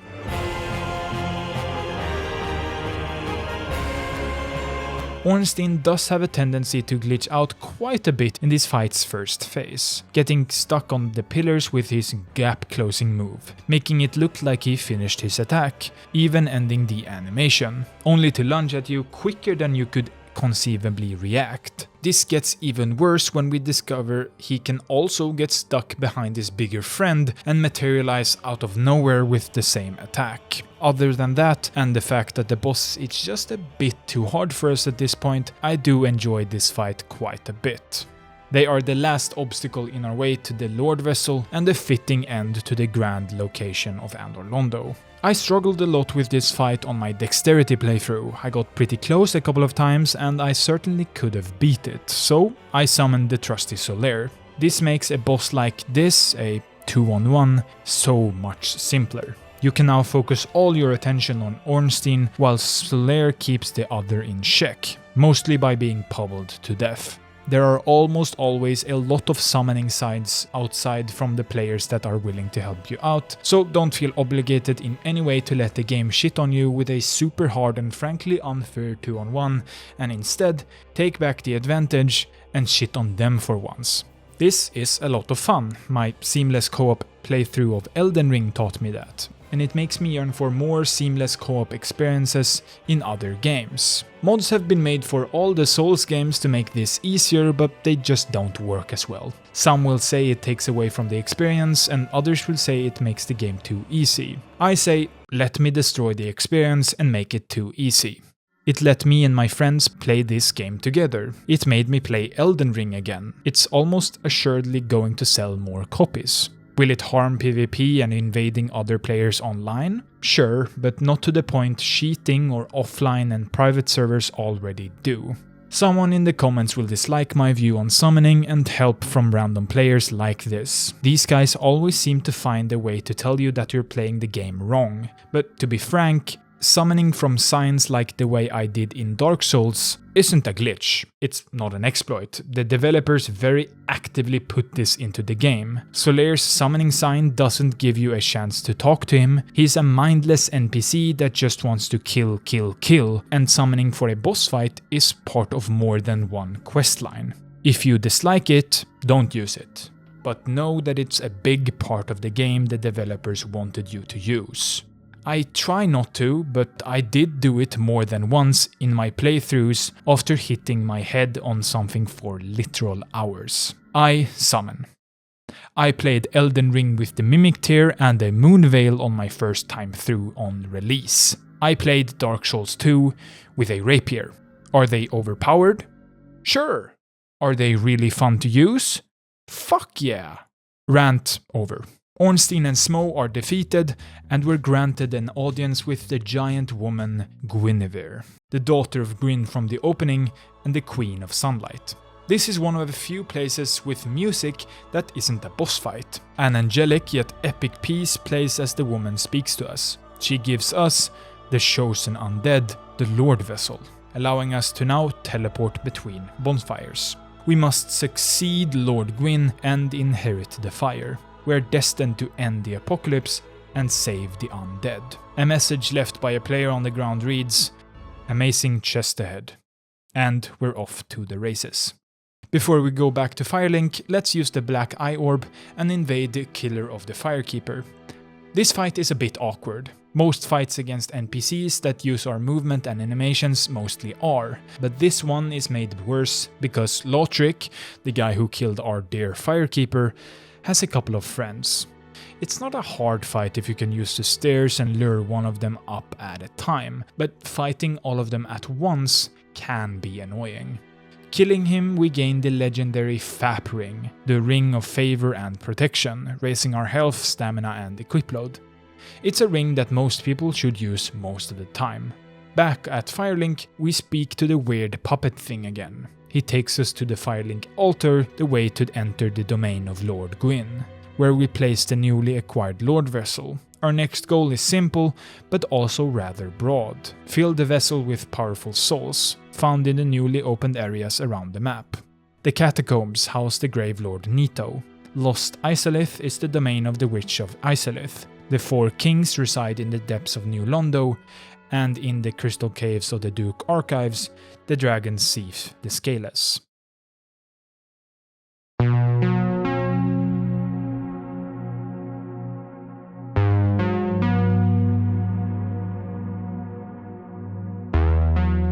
After Anor Londo, the game opens up a shit ton. We can now both teleport in and out of areas, but also lots of previously closed off stuff has been opened up for us to explore. This is the third act of Dark Souls, a huge part of the game that for lots of people acts as the only real reason Dark Souls as a package can't be called a masterpiece from beginning to end. This part of the video will become a bit more critical from now on. Not as critical as many others are of these areas, but still. In the first two acts, we are slowly but surely becoming stronger. We fight mindless zombies in the first act, as we ring the two bells of awakening. Then we fight giants and silver-clad knights in Anor Londo in Act 2. Now we are after the literal gods of this world in search of their powerful souls to fight the one true deity, to take his place. It's a big switch up in tone, but also a big one in terms of gameplay. All of these areas had to be balanced in a way that makes them all available at the same time. This creates a bit of a balancing nightmare, because the first one, regardless of which one you pick, will almost assuredly be the hardest. This isn't the real problem either. Sure, these areas are a bit too easy compared to what we've been through in places like Anor Londo, but the real problem is that instead of making enemies harder, they give each area its own gimmick to make the game more annoying. Is annoying hard? That's a big question in itself. These gimmicks will become very clear when we get to them, but before we go to any of them, let's go to the Darkroot Garden, past Andre the Blacksmith, into a forest. In here we can fight an optional boss, the Moonlight Butterfly. We're probably supposed to fight this thing earlier on, but the game doesn't convey that to you very well, placing a big scary thing in the entrance to it. This fight isn't very good, even if you're at an appropriate level. As a melee character, you can't really do anything except dodge the flying creature's magic attacks. Once in a while the butterfly lands, for some reason, leaving themselves open to a huge amount of damage. This fight is admittedly pretty fun, but also incredibly easy, even more so if you're using a ranged weapon. The boss looks cool, the arena is passable, and the music is different. It's a forgettable fight at best. Next to this area are two others. To the right is the Darkroot Basin, a big hole of winding paths that lead to a multi-headed hydra, an area we'll return to for the DLC. We have a tower with a guy, Havel, who drops a ring that I almost always seem to use, a ring that raises your equip load by a lot. Another item I almost always tend to use is the Grass Crest Shield. You've probably already seen it on my back in my dexterity playthrough. A shield that makes stamina regeneration faster, which is pretty useful. There's also a shortcut or two here, one of which we will use for another boss fight in a while, and the other somehow, like magic, links up with the Undead Berg. This whole area is a bit weird, I don't know if I like it that much, but it does slot into the overall map pretty well, I have to admit that. Taking the left path through the big gate that requires a key we bought from Andre for a whopping 20,000 souls leads us to the Darkroot Woods. I rarely spend more than a couple of minutes in this place. It's inhospitable at best, with lots of hard-hitting enemies trying to kill you. I did try talking to the cat to join their covenant in my Ama Samurai 66 playthrough, just to get a couple of items, and it makes some of the enemies in this area friendly, so joining their quirky cult for just a while can be worth it. On to the next boss fight. A big grave, surrounded by crystal-looking clusters of swords, one bigger than the others. This is the grave of Knight Artorias, swallowed by the abyss to save the land of Ulasil, and his grey wolf still protects it, to make sure that what happened to his late master doesn't happen to anyone else.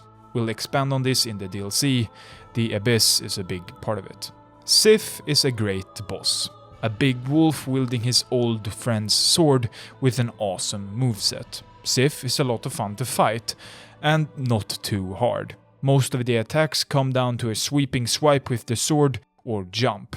Sif is probably too easy actually. I don't remember having a hard time with any part of the wolf's moveset, and staying underneath makes most of Sif's moves null.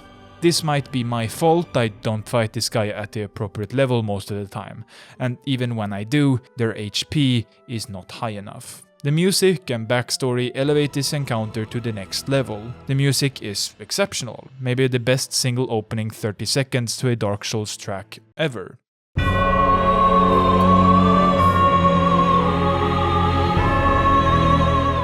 It's this sad yet determined track that sets the stage for this frankly emotional fight. When Sif reaches low health, their moves slow, and the end lag of the wolf's attacks lengthens, allowing you to hit back harder. Sif visibly limps instead of walking around normally, still determined to fight for his old friend. It's pretty sad actually. The great grey wolf falls and we get the Covenant of Artorias. This ring is a key item we need to access another area, the ring to traverse the abyss. From here we have 4 main routes. The order you take these doesn't actually matter, but I almost always save the New Londo ruins, the place right underneath the Firelink Shrine, for last. You'll understand why later. So let's go get Sif, the scaleless dragon duke searching for immortality that helped Gwyn win the war against the dragons with his betrayal. He is in the Duke's archives overlooking Anor Londo, an area of the game my feelings are very mixed on, and a place where a Dark Souls cardinal sin is committed. The Duke's archives gimmick is annoying little enemies and magic. This magic is mostly seen in the teleporting wizards' ranged attacks, while this little guy shoots arrows. These little crystal guys are really annoying. They take little damage from weapons that deal pure slash damage because they're made out of crystals. So my katana build didn't really have much fun here. You really shouldn't underestimate these little dudes. They are simple to kill in one-on-ones, but quickly become hard when we get overrun by 2 or 3 of them. To be honest, unless you're playing as a sorcerer, you should just run past everything here. Fight this crystal enemy and enter the fog wall at the top of the archives. This is Sif the Scaleless, and this boss fight is a farce. You can't win here. You will die and probably lose everything on you. But what's even worse is that you might also get cursed, losing parts of your max health until you fix it. This is unfair, cheap, and just not a very good look for the Dark Souls series. It doesn't get worse than this in terms of fairness really, but this is pretty goddamn unfair. The game keeps going though. We're taking to a new bonfire inside a jail cell. A jail cell we break out of so quickly the door could have been open from the beginning.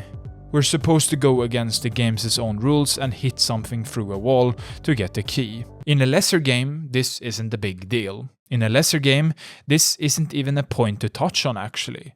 But in Dark Souls, a game that many proudly claim is hard but fair or that all damage is avoidable, in Dark Souls, this is just bad.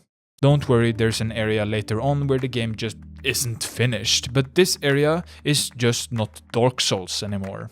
I have to admit that the prison does look cool, but again, unless you want to save Logan, the wizard that sells you great sorceries, you don't want to spend much time here.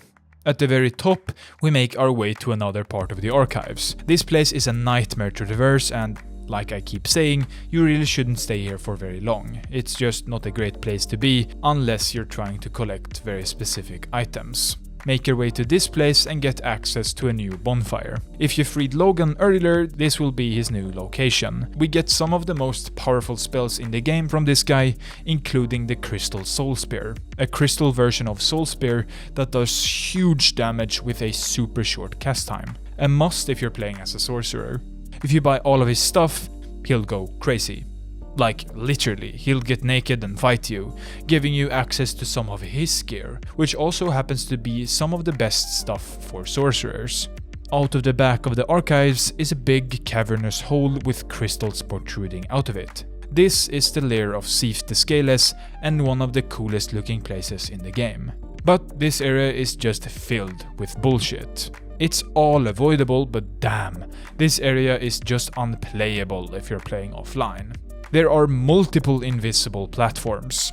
These are okay to traverse when online because of the many helpful messages the community has left here to help you, but offline you can't see these. This forces us to either use an item over and over, which takes a lot of time and effort, or we just walk until we fall off. I mean, some of these platforms require you to drop down to get to them. You have to fall to find the right way. This is, again, a horrible experience in the offline mode, and a passable one online. Past all of this is the fight against Sif, a fairly good boss with a simple gimmick. Sif is technically immortal, finding the answer to his immortality with his study of the crystals. This has also driven him mad though, not unlike Big Hat Logan. The music in this fight enunciates this even further. So the gimmick here is that the boss doesn't take any damage until we break the crystal behind him. It's a very simple little thing that frankly doesn't make the fight better or worse. It's simply a distraction that makes the fight a tad bit more unique. This boss looks rather cool, but also sort of goofy. He snakes around on the ground like a snail and barely uses his lower body outside of the swipe he does. This also feels buggy as all hell. You gliding with his awkward movements, taking no damage. A lot of his swiping attacks tend to feel rather cheap.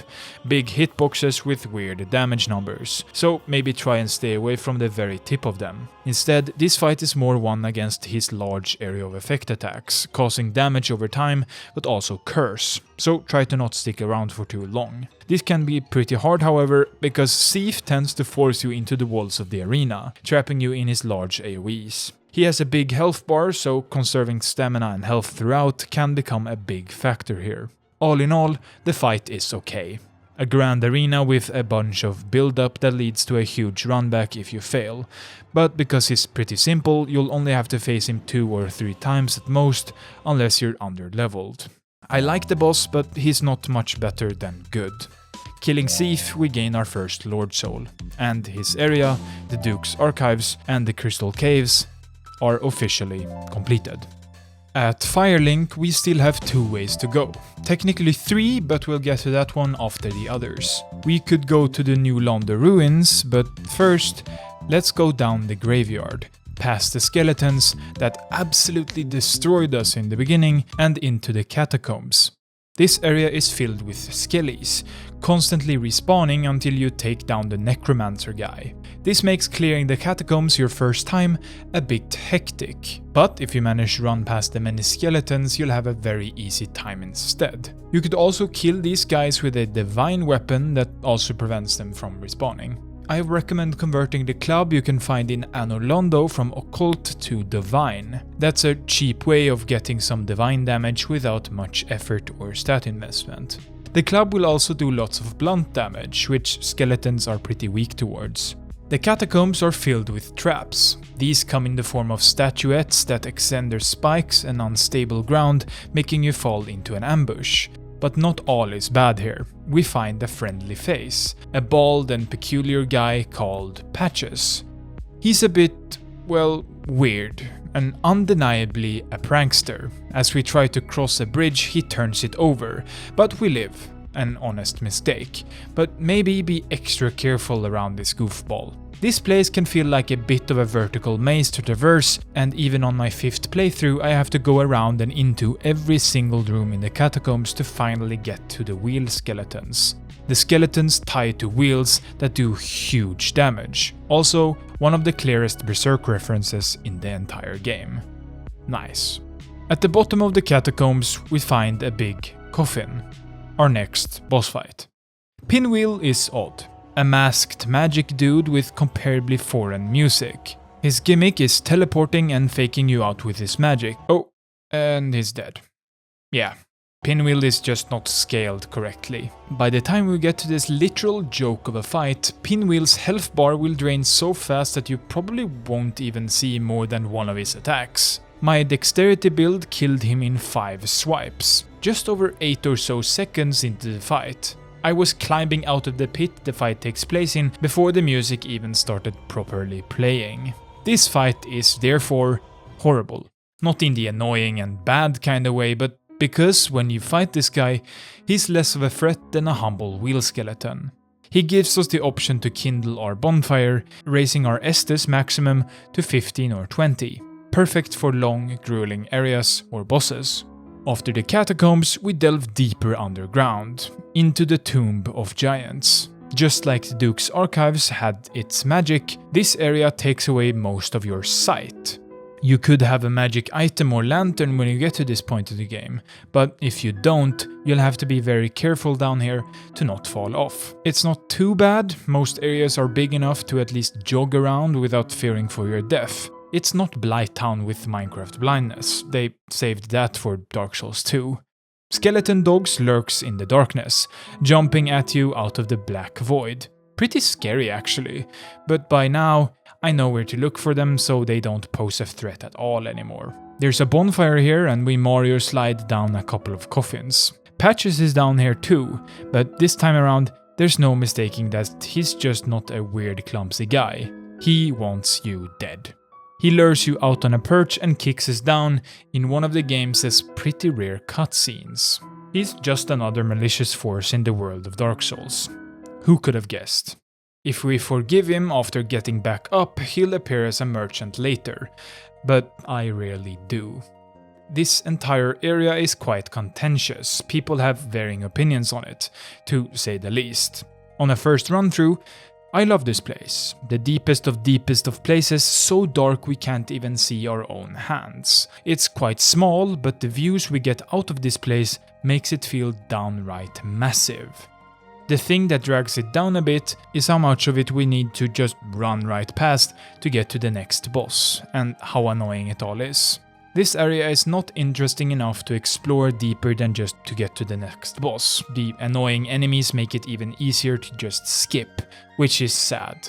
We go through the places I've already talked about, onto a ledge overlooking gigantic trees in a big cavern in the distance. We run past tall skeletons and skellies with arrows into a room filled with magic users akin to Pinwheel. Then through a boarded up cave entrance. The worst thing about this upcoming boss is this part of its runback. You have to fall into the cave and take a significant share of damage. About 2/5 of my dexterity playthrough's maximum, and more than enough to make you feel disadvantaged in the first seconds of the fight. It's not nearly as bad as running up the stairs to get away from the dogs in the Capra Demon boss fight, but the fact we have to take damage here just because reasons makes this kind of a horrible runback. You can get fucked over by this even more because Nito, the boss we fight here, has a hard to avoid spike that appears after a noise cue that he can spam while you're healing the damage you took falling down. It's just annoying more than anything, but annoying enough to where this fight is pretty far down my tier list of favorites in the game. Nito himself looks awesome. A compote of bones, skulls and other nasty parts. He has a magic cloak of dark energy or something that looks amazing, and a big sword. But on his own, he's not a threat at all. Keep on his back and you're fine. Where the fight becomes a bit of a hassle is all the skeletons he brought with him. These guys respawn infinitely unless you kill them with a holy weapon like the one we used before. So maybe bring it down here if you're having a hard time. Nito himself is, again, not a big deal. His attacks are slow and easy to predict, so after getting rid of the skeletons, the fight is essentially won. Another fun thing with Nito is that he can actually damage his bony friends, often killing them instantly. Just keeping close to him and letting him kill the skeletons is also a fun way of fighting him. His big area of effect magic explosion is especially great for this, just make sure you get far enough away from him. If the boss runback wasn't so long, I would be willing to try tactics like these, to actually master the fight. But because of the time spent making our way there, fighting the boss is more about just surviving the encounter than mastery, which is too bad. It's also why I like the stake of Marika from Elden Ring. They only let you respawn at them, but I also have problems with the amount of bonfires in that game. Way too many, but let's not get into that. We light the bonfire with our newest Lord Soul and the area is completed. Overall, I'd say it's one of the better areas in the so-called third act. It feels complete at least, with its main drawbacks being the weird enemy placement in the dark, the bad runback and the boring replayability.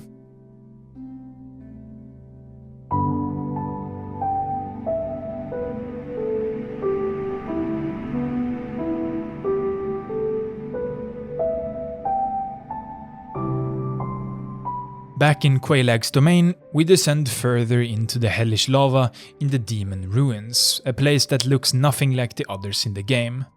This is hell, but make no mistake, this is just the first level of it. To get further into the Demon Ruins and into Lost Isolith, we have to clear the lava blocking the way, leading us to the boss fight against the Ceaseless Discharge. Yep, that's his name, and I can't help but assume it was on purpose because fighting this jerk-off is kind of stupid. You shouldn't do it at all in fact. Instead, take the free Ringwraith looking armor that starts his fight and run all the way back to the start of the boss arena. The Discharge will then, in his stupidity, do anything to catch you and leaps across the rock, but gets stuck trying to hold themselves up. All you have to do then is just hit him a half a dozen times and he'll fall to his death. It's maybe the most gimmicky gimmick in the entire game, and if you manage to run back from the altar with the free overpowered armored, it's probably the easiest fight in the whole game. I mean, he doesn't even fight back. If this is cheesy, I don't care. This isn't a glitch either. The developers obviously programmed and animated this occurrence very deliberately, and the day I fight this guy in an actual one-on-one is the same day Valve announces Half-Life 3. The fight actually ties back to the tutorial in this way. We run away from the boss to gain the advantage. In the tutorial, this was a free critical attack from the above, Revenge of the Sith style. But here we just used the thin mountainside instead. A little callback, and yet another reason why the intro teaches us more than just the basic of the controls. A cutscene plays and the previously hazardous lava flows away. Not all of it, we still have to take care not to walk into what's left, but the Minecraft magma block looking terrain is perfectly safe, outside of the enemies of course. Lots of Capra demons, previously a boss fight enemy, roam this place. They stand no chance at this point, so just like the bell gargoyles in Anor Londo, these guys act as a landmark as to how far we've made it. We're more powerful now. There's also a couple of those demons we fought on the bridge as our first real boss in the Undead Berg. A cool reuse that works great as a mini-boss type enemy. A bit further ahead is a new enemy type. It might look intimidating, but just DPSing through their slow startup on their attacks works wonders. Even if the floating statue manages to charge up, you can easily just outmaneuver it. It looks pretty cool though, so that's something. A weird worm blocks the area's main bonfire, with equipment breaking acid breath that fucks up the durability of your stuff, so don't get hit. The boss here is very, very unimaginative and rushed, like the area as a whole. It's just the tutorial boss again. The demon fire sage is just boring and not really worth talking about outside of that. It's boring, it's boring, it's boring. It has a couple of new fire attacks, including one that explodes and does like 5 million damage. The boss arena is kind of odd, a big hallway with constricting roots that get in your way, sometimes leading to unfair hits. It's an annoying and boring and drawn out fight against a boss we've already seen. Also, it's boring. Right after it, we descend further down the monumental halls and corridors with hard to traverse routes with monkey modeling and even wonkier hitboxes. We meet a second boss. It's very close and almost certainly even more annoying. Fighting the centipede demon often looks something like this, waiting for the big bug to get close and just hitting it a bunch. It has a hard time hitting you when you're close unless it jumps up into the air repeatedly. I think I've basically never died at the hands of this thing. Lots of people fight the lava more than the actual creature, which is the biggest downside here. It's a fine fight once you get comfortable with the little amount of space, but damn, is it just another annoying one. Cutting off the tail or killing it gives you a ring that trivializes lava damage, an item we'll need in the following area, Lost Isolith. At our new home base bonfire, we meet Solaire again. We might have even brought him along for the fight right before this actually, but this time he seems defeated. He searched far and wide for his own son, but the deeper he goes, the darker it gets. He is truly hopeless. Seeing this previously cheery and fittingly bright character like this is a great parallel to what this world does to people. It's unforgiving enough that even the brightest of lights will be extinguished. We find him a second time here, behind the door of a shortcut, where he has finally ended his search for good. Solaire has found his own son. A corrupting sunlight maggot sits on his head, making him look like an old-school comic book variation of Electro from Spider-Man. He's officially gone insane. Probably a combination of hollowing and the weird bug on his head. We have no choice but to fight back and ultimately kill him. A very impactful, actually sad fight that I really didn't want to win. When I found him, I audibly went, "No, not Solaire," in the voice call I was sitting in. There are other, happier and more involved endings for this guy that also aren't as dark, but I like the one I got here. It just adds to the already depressing atmosphere, corrupting even the most cheery of people right in front of us. A great moment. This next area fucking sucks. Like, it's the worst thing in a Dark Souls game outside of the magic users in that weird underwater place in Dark Souls 2, and as bad if not worse than the run back to the blue smelter demon. This is Lost Isolith, the most unfinished, boring area of the game. First of all, it requires a ring not to die. That's not too bad if you're not running a super heavy setup and the Ring of Favor and Protection, the Fap Ring, and the Havel's Ring. But it doesn't stop here. The boring enemies from before that don't pose a threat at all are spammed here. There's one cool enemy that flushes us like a toilet, but unless you go out of your way, you don't fight these more than once. This area is also plagued by awful tree roots that you can't traverse without clipping and gliding around on them. Just super annoying all around. I can't fault the looks too much though. The dark, almost ancient Mayan architecture does look pretty great, but led against the lava, I don't know if it looks all that great anymore. The Bed of Chaos is the worst single boss in all of Dark Souls. Probably the worst in the entire FromSoft Souls catalog actually. A big tree in a huge room with big sweeping attacks that always push you and knock you off your feet. You have to destroy these two sides to be able to rush in the middle and kill the boss. Kind of like Seif, but with 2 crystals instead of 1. Oh, and if there was like a guy standing behind you hitting you with a crowbar in the shins at random intervals. The ground starts disappearing and the game becomes worse. The score drops an entire point because of this fight, honestly. This platforming we do is awful. Indescribably so. It's the worst thing you can think of in video game form. It's such a rushed and out of place gimmick fight that it would actually work better in Super Mario 64. It would fit with the goofy Super Mario slide we take down into the boss arena too. It's so bad that its phases don't reset when you eventually die to its unfair and wonky attacks. Even this isn't enough though, because running back here fucking sucks. It's a long run back from the closest secret and hidden bonfire, and even further away from the last obvious one, all the while taking damage from the lava. A truly awful experience, and the worst single thing in the entire game.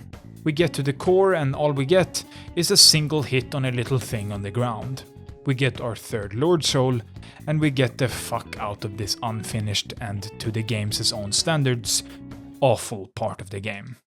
Only a single Lord Soul remains, the soul of the 4 kings of New Londo, a city forgotten and flooded sitting in the Valley of Drakes, an elevator ride underneath Firelink Shrine, another piece of the map puzzle set into place.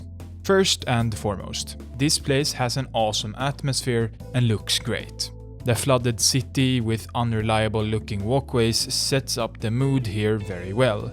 I'm not going to do this again, but if you are paying a minute amount of attention here, scared of a dragon killing you as it did on the bridge a while ago, these walkways might look mighty scary. They are perfectly safe. Another shot at a hard but fair argument. Sorry for regurgitating it so much, but people really do think the game is always fair. It isn't. And these unreliable looking walkways are just another hit to that. The New Londo ruins are home to a new type of enemy. Ghosts. These enemies have a huge range, can hit you through walls easier than the others in the game, and you can't fight them. Yeah, I fucking hate this place. You might have gotten another impression by my intro to this section, but this area is completely destroyed for me with these ghosts. You can technically fight them if you use an item or if you have the curse debuff, both of which are annoying to do, and I will never do either. So my experience with this area is just to run through this entire area as quickly as I can and try to skip most of it. It's a bad experience and it makes this area the quickest Lord Soul for me in the entire game. We run through, take a couple of shortcuts and open a big door. This drains the lower part of the city, previously submerged, and opens it up to the Valley of Drakes. Taking this route instead then, through the Valley of Drakes, preferably using the hidden bonfire between it and the Darkroot Basin, we can start exploring the deeper parts of it. The area right inside the big door is a literal pile of corpses. The people that didn't make it out before the city was flooded to protect the outside world from its corruption. The heart of this corruption is where we're headed, to fight the original rulers of this place, the 4 kings. I love the atmosphere of this area, but if you're like me, it often became a very bumpy highway to just run across to make it to the fog wall this area has been leading towards. The entrance especially makes me angry if you're taking the route I take, filled with annoying dragons that have too much health.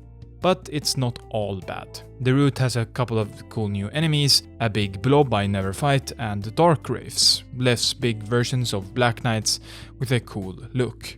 To fight the boss, we have to take a leap of faith while wearing the ring we got by fighting Artorias' Great Wolf Sith, the Covenant of Artorias ring. This ring allows us to traverse the Abyss, a fitting name for the corruption at the bottom of the world, in the dark void of the boss arena. That's probably the highlight of this entire place for me, the seemingly endless abyss of the super dark boss arena. It's pretty disorienting and gauging distances becomes pretty hard, but it's all worth it for this amazing look. The boss itself looks pretty cool, a floating, slender and grey humanoid creature with almost The Last of Us-like zombie spore things growing out of its body. It looks pretty awesome. The gimmick here, outside of the cool looking void, is that every 45 seconds the boss gets one of its king friends to join the fight. It's another DPS check, but this time the game is being less forgiving with you. You're going to have to kill these guys as they spawn, or this fight will become close to impossible, weaving in and out of 4 kings attacks at the same time while still getting hits in. The attacks aren't very well made in my opinion, the long range ones are hard to dodge because of the disorienting arena, and the close-up ones have wonky hitboxes and timings. The worst one to me is the random explosion they do, forcing you to back off. This wastes precious time you need to be using to fight the boss before it calls for backup.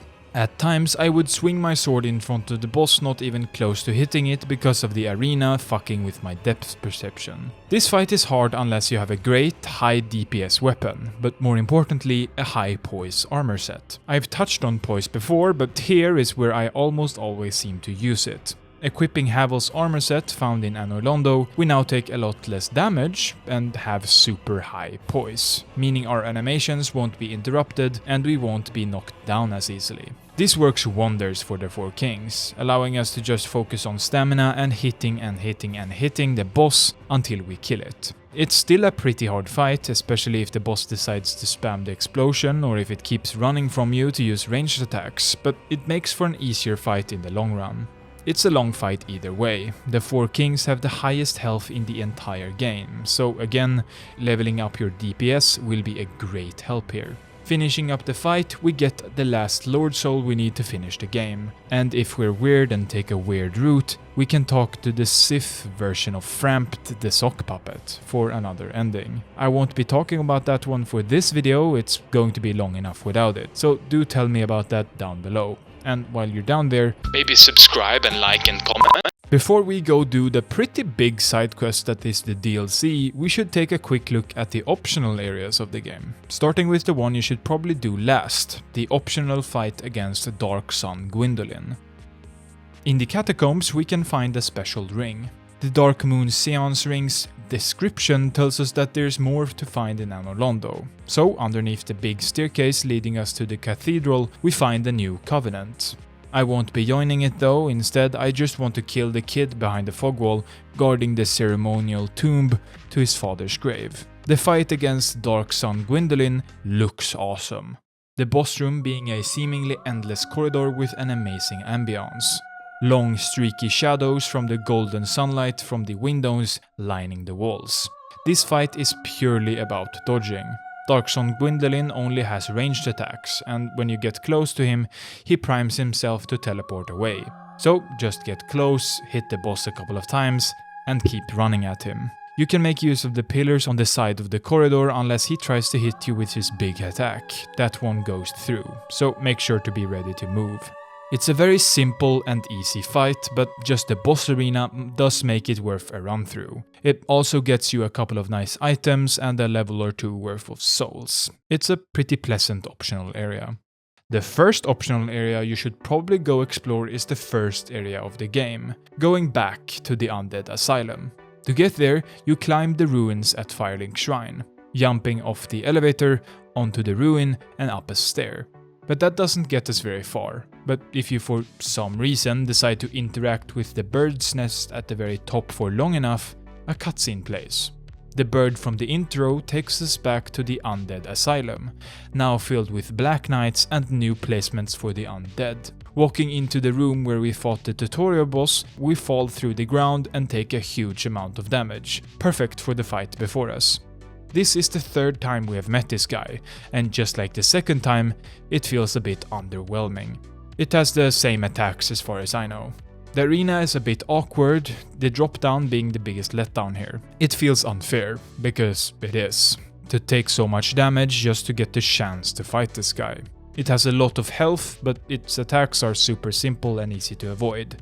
It hits really hard though, so don't get hit. Exploring deeper all the way back to where our journey started, past a couple of Black Knights, we find a peculiar doll. An item we need to get to the next hidden area. Reading the item description, we can deduce that this painting, the huge one in Anor Londo, is where it wants us to go. Drawn into a painting, we're taken to the painted world of Ariamis, a snowy and forgotten castle on top of a mountain. This is a secret within a secret, and not a small one. An entirely new interconnected area that looks great is completely hidden, and almost certainly missed by most players. I love this, having the confidence to put something so substantial, an entire area we never see outside of this, within another secret. It's old school but still so cool. This place is, again, its own sprawling and interconnected area, but I rarely spend time here. A notable location is the lever we need to find in the underground section filled with the wheel skeletons from the catacombs. There are a couple of new enemy types here, but the only ones worth mentioning are the weird birds that look weird, the so-called crow demons, a fitting name, and the exploding hollows that cause toxic buildup if you get too close for too long. Running through the gauntlet that is this area, opening up the shortcuts until we make it to the very end. There's no boss here, however, just a weird cat lady with her feet out. This is Crossbreed Priscilla, a character that I'm sure has a cool story and reason for existing, but I want to do all the boss fights, so here we go. This fight has one of the cooler concepts in the game. Priscilla becomes invisible and we have to look at her footprints in the snow to hit her. But her health is so low, she often dies before I get to see a single attack from her. A real piece of wasted potential, to be honest. We kill the crossbreed, banished to a cold and lonely painting, and that's it. Another optional secret area completed. There's one last place you can go that doesn't really have a reason to exist outside of that this place, Lordran, is more than a series of levels. There's also a covenant there, but who cares? Back in the swamp in the depths of Blighttown, all the way to the left we find a tree with an opening inside of it. In here we find an item, a shitty shield. Behind this is an illusory wall, leading to a chest. Nice! Some humanities to kindle our bonfire. But behind this, another secret within a secret, is an illusory wall. One of the game's coolest areas, after a descent through a hollowed out tree.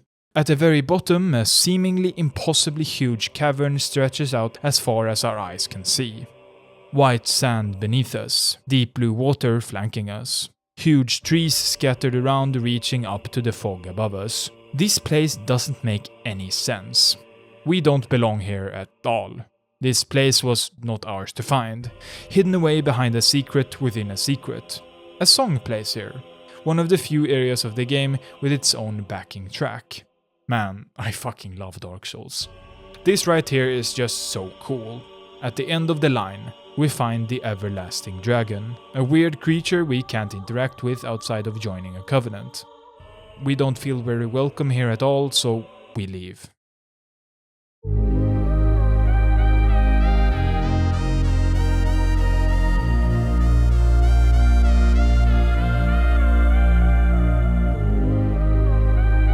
Dark Souls has a DLC, and it kind of acts as the saving grace to the admittedly disappointing third act of the game, the search for the 4 Lord Souls.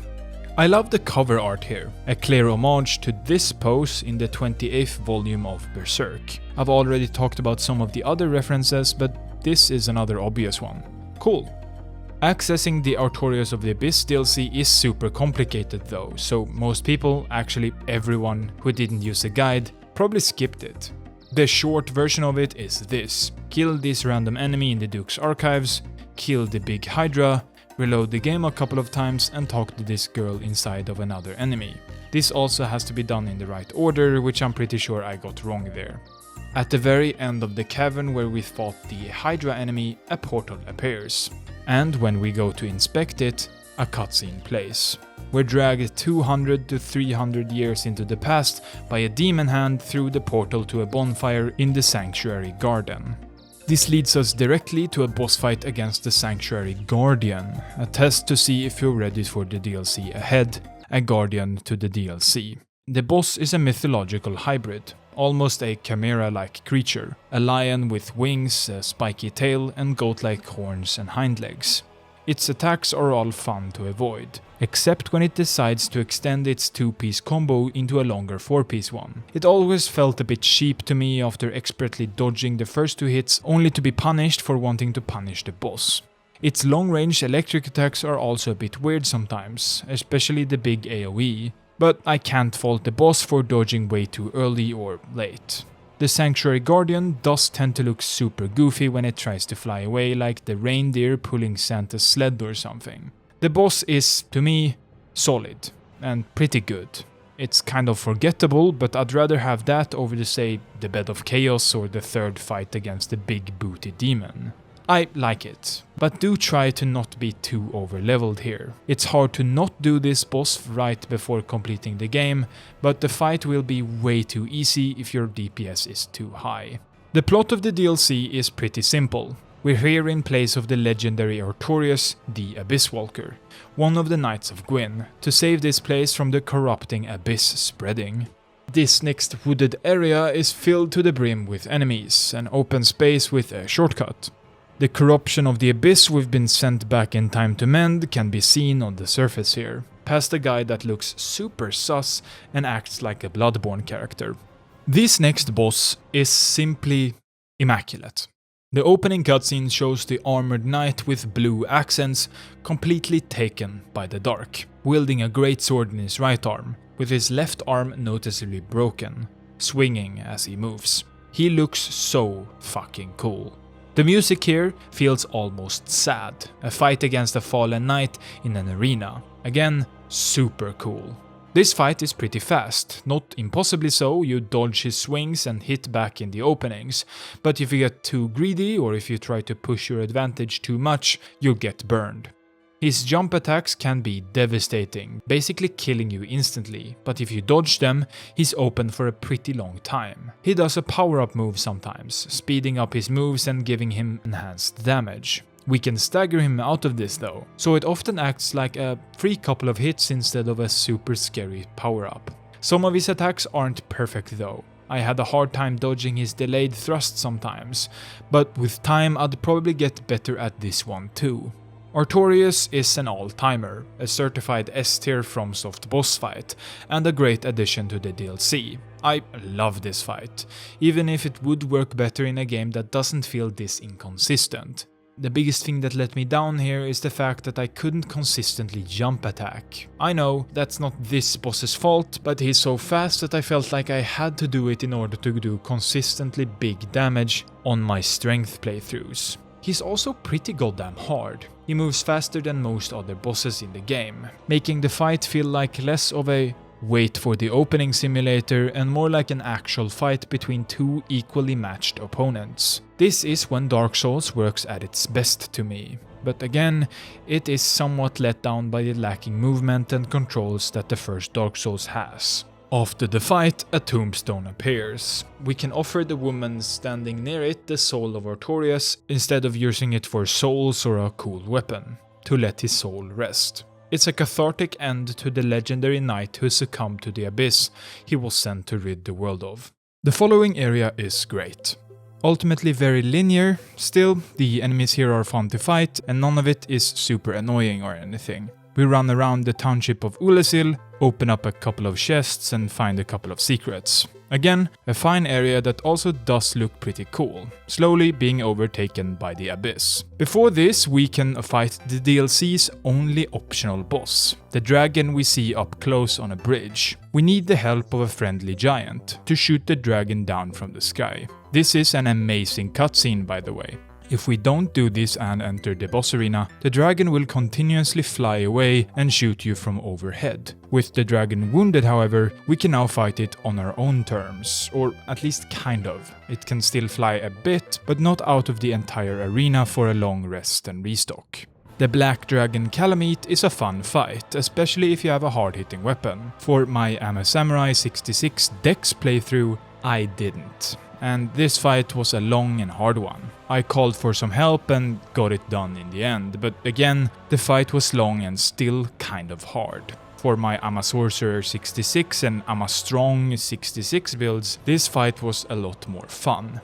He has plenty of health and great defenses, so fighting him will probably take a while. I didn't record my super strong build, but that one was so fast that I had to question people telling me that this fight was super hard. After the other playthroughs I kind of get it, but the dragon topping list of hardest bosses in this game is a bit outlandish. My list wouldn't have the dragon in the top 3, I think, but I do understand why some have a hard time here. This fight is pretty good. The second best in the DLC in my eyes. Not too hard, a great arena and a cool lead up. This run back can be annoying, but it's nothing we haven't done before by this point. His AoE attacks can be super annoying, and if you're super unlucky, he'll just stay away and use his ranged stuff. And there's a couple of camera problems here, especially when he flies around. Overall, a somehow kind of forgettable fight. I hate to say it, missing this one isn't as big of a deal as you might make it out to be.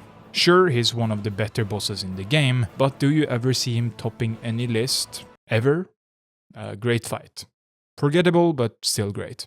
We continue down an elevator, running past plenty of annoying enemies to reach the Chasm of the Abyss. Places like this, deep caverns filled with monsters, are common in the world of Dark Souls, and people keep building their epic cities, castles and towns like right on top of them. They fucked around and found out, I guess. This place is dark and filled with enemies. Not the most welcoming place, and the run back to this last boss of the DLC is right here. A long, arduous path past magic users and over pitfalls that lead to death.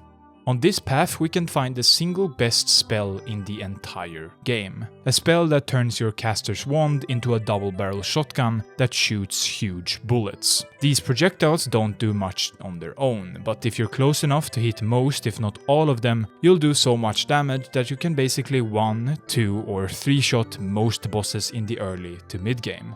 Simply put, it's overpowered. Not just overtuned a bit and kind of situationally so, but truly overpowered. Have fun, magic users. This one is especially fun in New Game Plus. We find and save Sif, our dog friend we can eventually kill in the future, to help us with the upcoming boss fight. There's an enemy down here that looks just like the humanities we find and use throughout the game. Souls, maybe others taken by the Abyss. Yet another step deeper into the black, we meet the Father of the Abyss. Manus, the last boss of the DLC, and in my opinion, the hardest in the entire game. Right next to Ornstein and Smo, but also kind of a step above those two. Manus is a hairy demon-looking thing with huge horn-like growths making for almost a crown with red glowing dots that look like a Minecraft spider in the dark. He wields a big magic wand-looking stick in his right hand, and his left is disproportionately huge. He looks pretty fantastic, with the Dark Arena, but with a floor this time, from the Four Kings boss fight making a comeback. We picked up a special item before this that we can use here, blocking the magic attacks that Manus does when he gets around 50% or so health, so make sure to equip it. Most of Manus' attacks are fast and hit super hard. He also has incredible reach with his big stick and with his hairy monster hand. Overhead smashes are kind of this guy's thing, so if you trust the roll directions were locked on, you'll have an easier time here. Manus is, to be frank, vicious. He hunts and attacks you almost relentlessly, and openings are hard for me to find. We all have that one boss in the Dark Souls games we just find too hard. To me, that is Dark Eater Medir and this guy. I never bested the Father of the Abyss without a summon or help like that. Sif is a great distraction to be able to get a couple of hits in, and calling for help from another player is even better. But even with that, it took me closer to 2 hours to beat this guy combining my 2 recorded playthroughs. I didn't hate this fight, I don't really dislike it either honestly, but I don't like it. To me, it's just too hard to the point it's not even fun for me anymore. Kind of like a third of Sekiro's bosses, I just wanted it to be over. And here, the 4-way locked on rolling really does not help much. I look forward to the day when a remaster of the remaster comes out to fix that. And that's the DLC. A great redemption arc for what I like to call the third act of Dark Souls, giving us plenty of cool new areas and some great bosses to balance out the awful and unfinished stuff leading up to it. Artorias is especially a highlight here. One of maybe 2 or 3 truly S-tier bosses in the first Dark Souls game.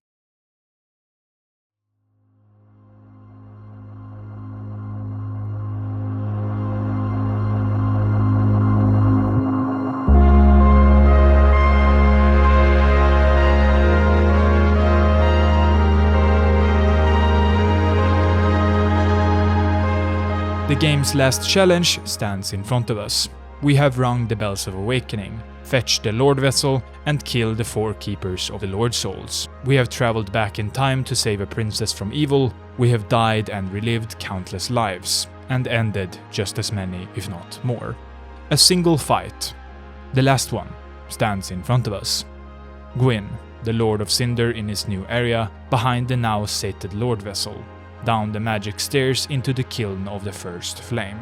Past a Black Knight or 2, wading through the ashes from the flame that burned bright in this place long ago.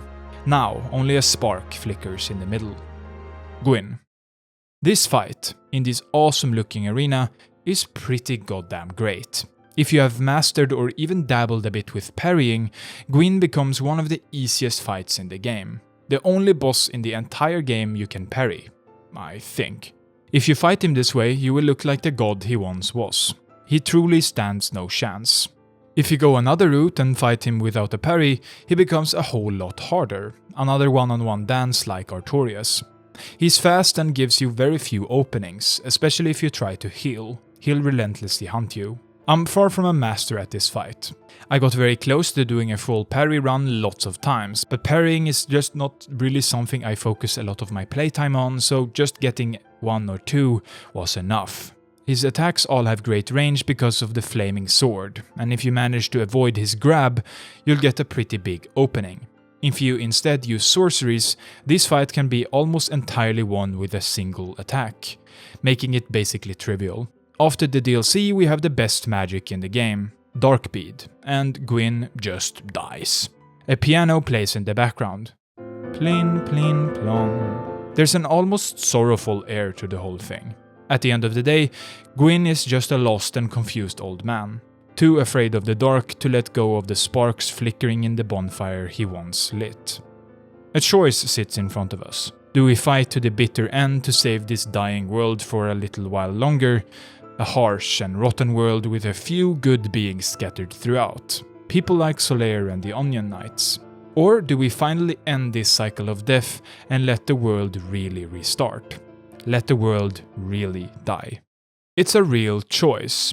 A pretty interesting one too. One you could ponder for a long time. The Age of Dark is coming, whether you like it or not. Here, when we find Gwyn, he's a shell of the godlike figure we saw in the intro. A shell of the legend we heard about from the item descriptions and conversations we had with NPCs. A withered old husk of a man. All because he chose to try and stop the inevitable and desperately fight against the decay of the world. It's a noble cause, sure, save the world and all that, but the question then becomes, is this world worth saving? If we choose to relink the fire, we are placed in the stead of Gwyn, as the keeper of the fire to rekindle the world for a while longer. We kindle our last bonfire in the middle of the arena, and we are lit ablaze. The bad ending. The other ending has us leaving the arena, the world thrust into an age of darkness. The bad ending. Yeah, there's no happily ever after in Dark Souls. There's also not really a canon ending. The Dark Souls universe isn't really interconnected in that way. Things happen in the future and in the past. Sometimes both. I can't say I like any of the endings actually. I love the choice, a hard question is posed, but both of the endings just feel incomplete. The dark ending more so, probably becoming the Lord of Dark or whatever with the sock puppets. But yeah, that's Dark Souls, the first one, with all bosses slain, most areas and DLCs completed, all in a day's work. Now, on to Dark Souls 2. Just kidding, that game is actually bad. On release in 2011, no one really cared about Dark Souls. It was just another game release from the company that made the Kingsfield games. Superfans were singing their praises, sure, but again, no one really cared. This couldn't be further from the truth today. People like me just can't seem to shut up about it now, with constant comparisons being thrown out at every possible moment. It became one of the medium's most known reference points. Games that were hard instead became the Dark Souls of insert genre or genres here. That will probably be its most lasting legacy. A reference to call something challenging. But that's kind of ass backward. Sure, if you don't want to engage with all the systems the game gives you, or if you're new enough that just moving your character in 3D space is hard, Dark Souls will be very challenging for basically all people. If you instead really try to engage with all the systems here, you will face odds that are a whole lot more approachable and, to be honest, more fun, in my opinion. Dark Souls is, for the billionth time in this video, kind of made for everyone. You get to play the way you want to, almost all the time, with few exceptions. Dark Souls is about perseverance and overcoming the greatest odds man can face. Themselves. And the bed of chaos. This is the actual story here. Sure, there are a couple of gods that need killing and a lord vessel or whatever, but through and through, from a near hollow undead in a cell in the Undead asylum to a literal god by the end, we fought against the odds. We didn't go hollow. We didn't quit. That's what Dark Souls is about, and that is special. Some games try to convey this. Dark Souls does too sometimes, but nothing works as well as dying to the same bullshit over and over until you beat it. The bullshit is forgotten, a memory of victory. Perseverance, taking its place. This builds genuine character. There's a reason why so many people want to talk about this game. Somehow more than they want to talk about any other Dark Souls or FromSoft title. Everybody has their own personal experience with the game. Their own view on the bosses and the combat, their own story of despair in the depths or Blighttown, a sidebar about how bad the Bed of Chaos is, or how great Ornstein and Smough is once you finally beat them. But here comes the hard-to-swallow pill for lots of people. Dark Souls isn't the best game in the franchise. I can say that without question. What I can also say is that Dark Souls, the first one, is the best experience. Sure, art and experience will be subjective and all that, but I say that in the same way that I would tell you that 2001: A Space Odyssey is a masterpiece.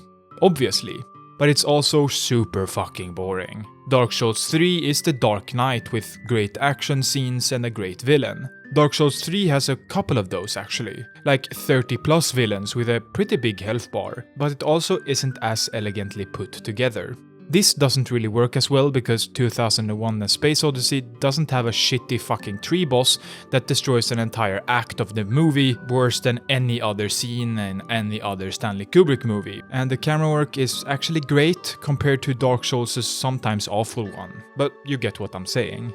But there's one thing that Dark Souls, the first one, nails better than any game in the series I've played, and that is, again, the journey, the experience. The opening hours of the game are, outside of nitpicks, some of the best gaming you will ever do. Even more so on a second, third, fourth or fifth playthrough.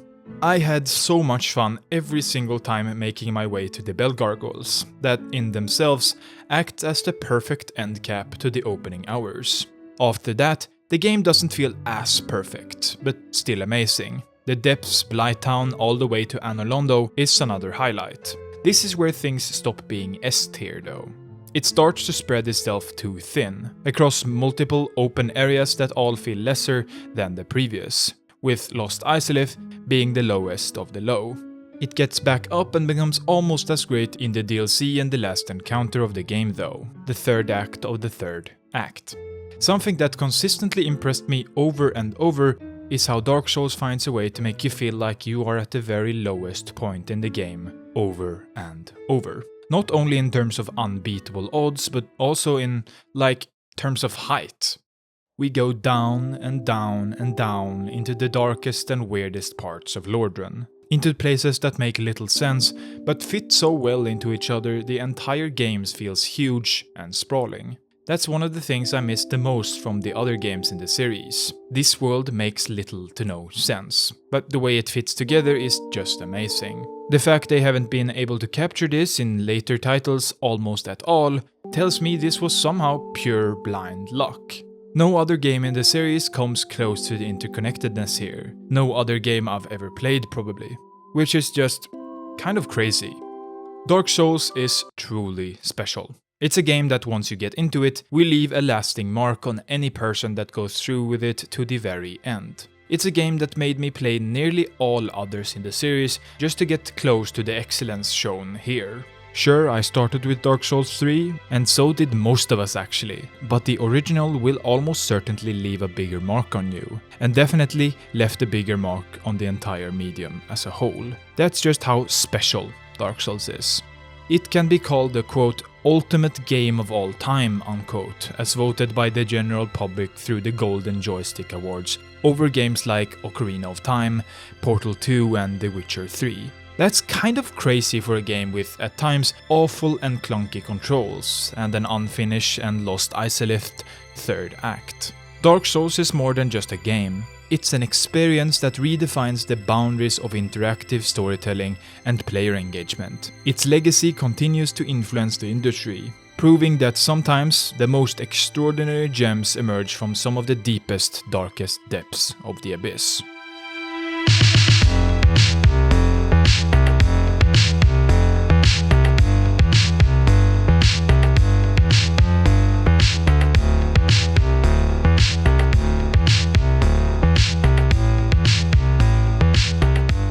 If you haven't played it yet, do so, or at least try. For me, Dark Souls became my life for a couple of weeks after getting into it, and now, writing this huge video, it has become my life again. Seriously, even with all of these special little moments throughout the game pretty much ruined for you by watching this video, Dark Souls will be different for you. You will notice different things and take other routes. Have fun, and don't you dare go hollow on me. And that's the Dark Souls video done and dusted. Now I need to do one on Spec Ops: The Line, and the channel will be a complete copy of all other video game retrospective channels out there. But seriously, I needed to make a video about Dark Souls. And you too probably. Everyone who has ever played the game just can't seem to stop talking about it. I want to take just a minute of your time to steal a segment from one of my favorite creators out there, Action Button's Tim Rogers. He usually ranks the games he has reviewed on a list at the end. So I want to quickly just do that with the long-form reviews I've done so far. Here's the list. It was actually harder to make than you'd think. Dark Souls and The Last of Us are just so hard to put on the same list. Minecraft will probably sit at the very top for a long time, but that's a given. Black Ops 2 was also super hard to place, but with a pretty boring campaign, but maybe the single greatest multiplayer mode in a Call of Duty game ever. Still hard to place, but it sits where it sits. I'm also not including Wii Sports Resort and Switch Sports here, because they aren't as in-depth as the others. If I did, they would place in the bottom with Wii Sports Resort in the first, and the other two after. They are super hard to compare, so I won't. But yeah, that's the video. Thanks for watching and stuff. If you're a Patreon subscriber, thanks. You're pretty crazy for not unsubscribing by this point. But look, I did it. Another huge video out of the way. Special thanks to Dorkax for letting me vent in the DMs about how hard it is to write sometimes, and thank you fellow Discord members for talking with me sometimes. You should join my Discord if you want to ask me something or talk to me for some reason. But yeah, thanks for watching. That's it.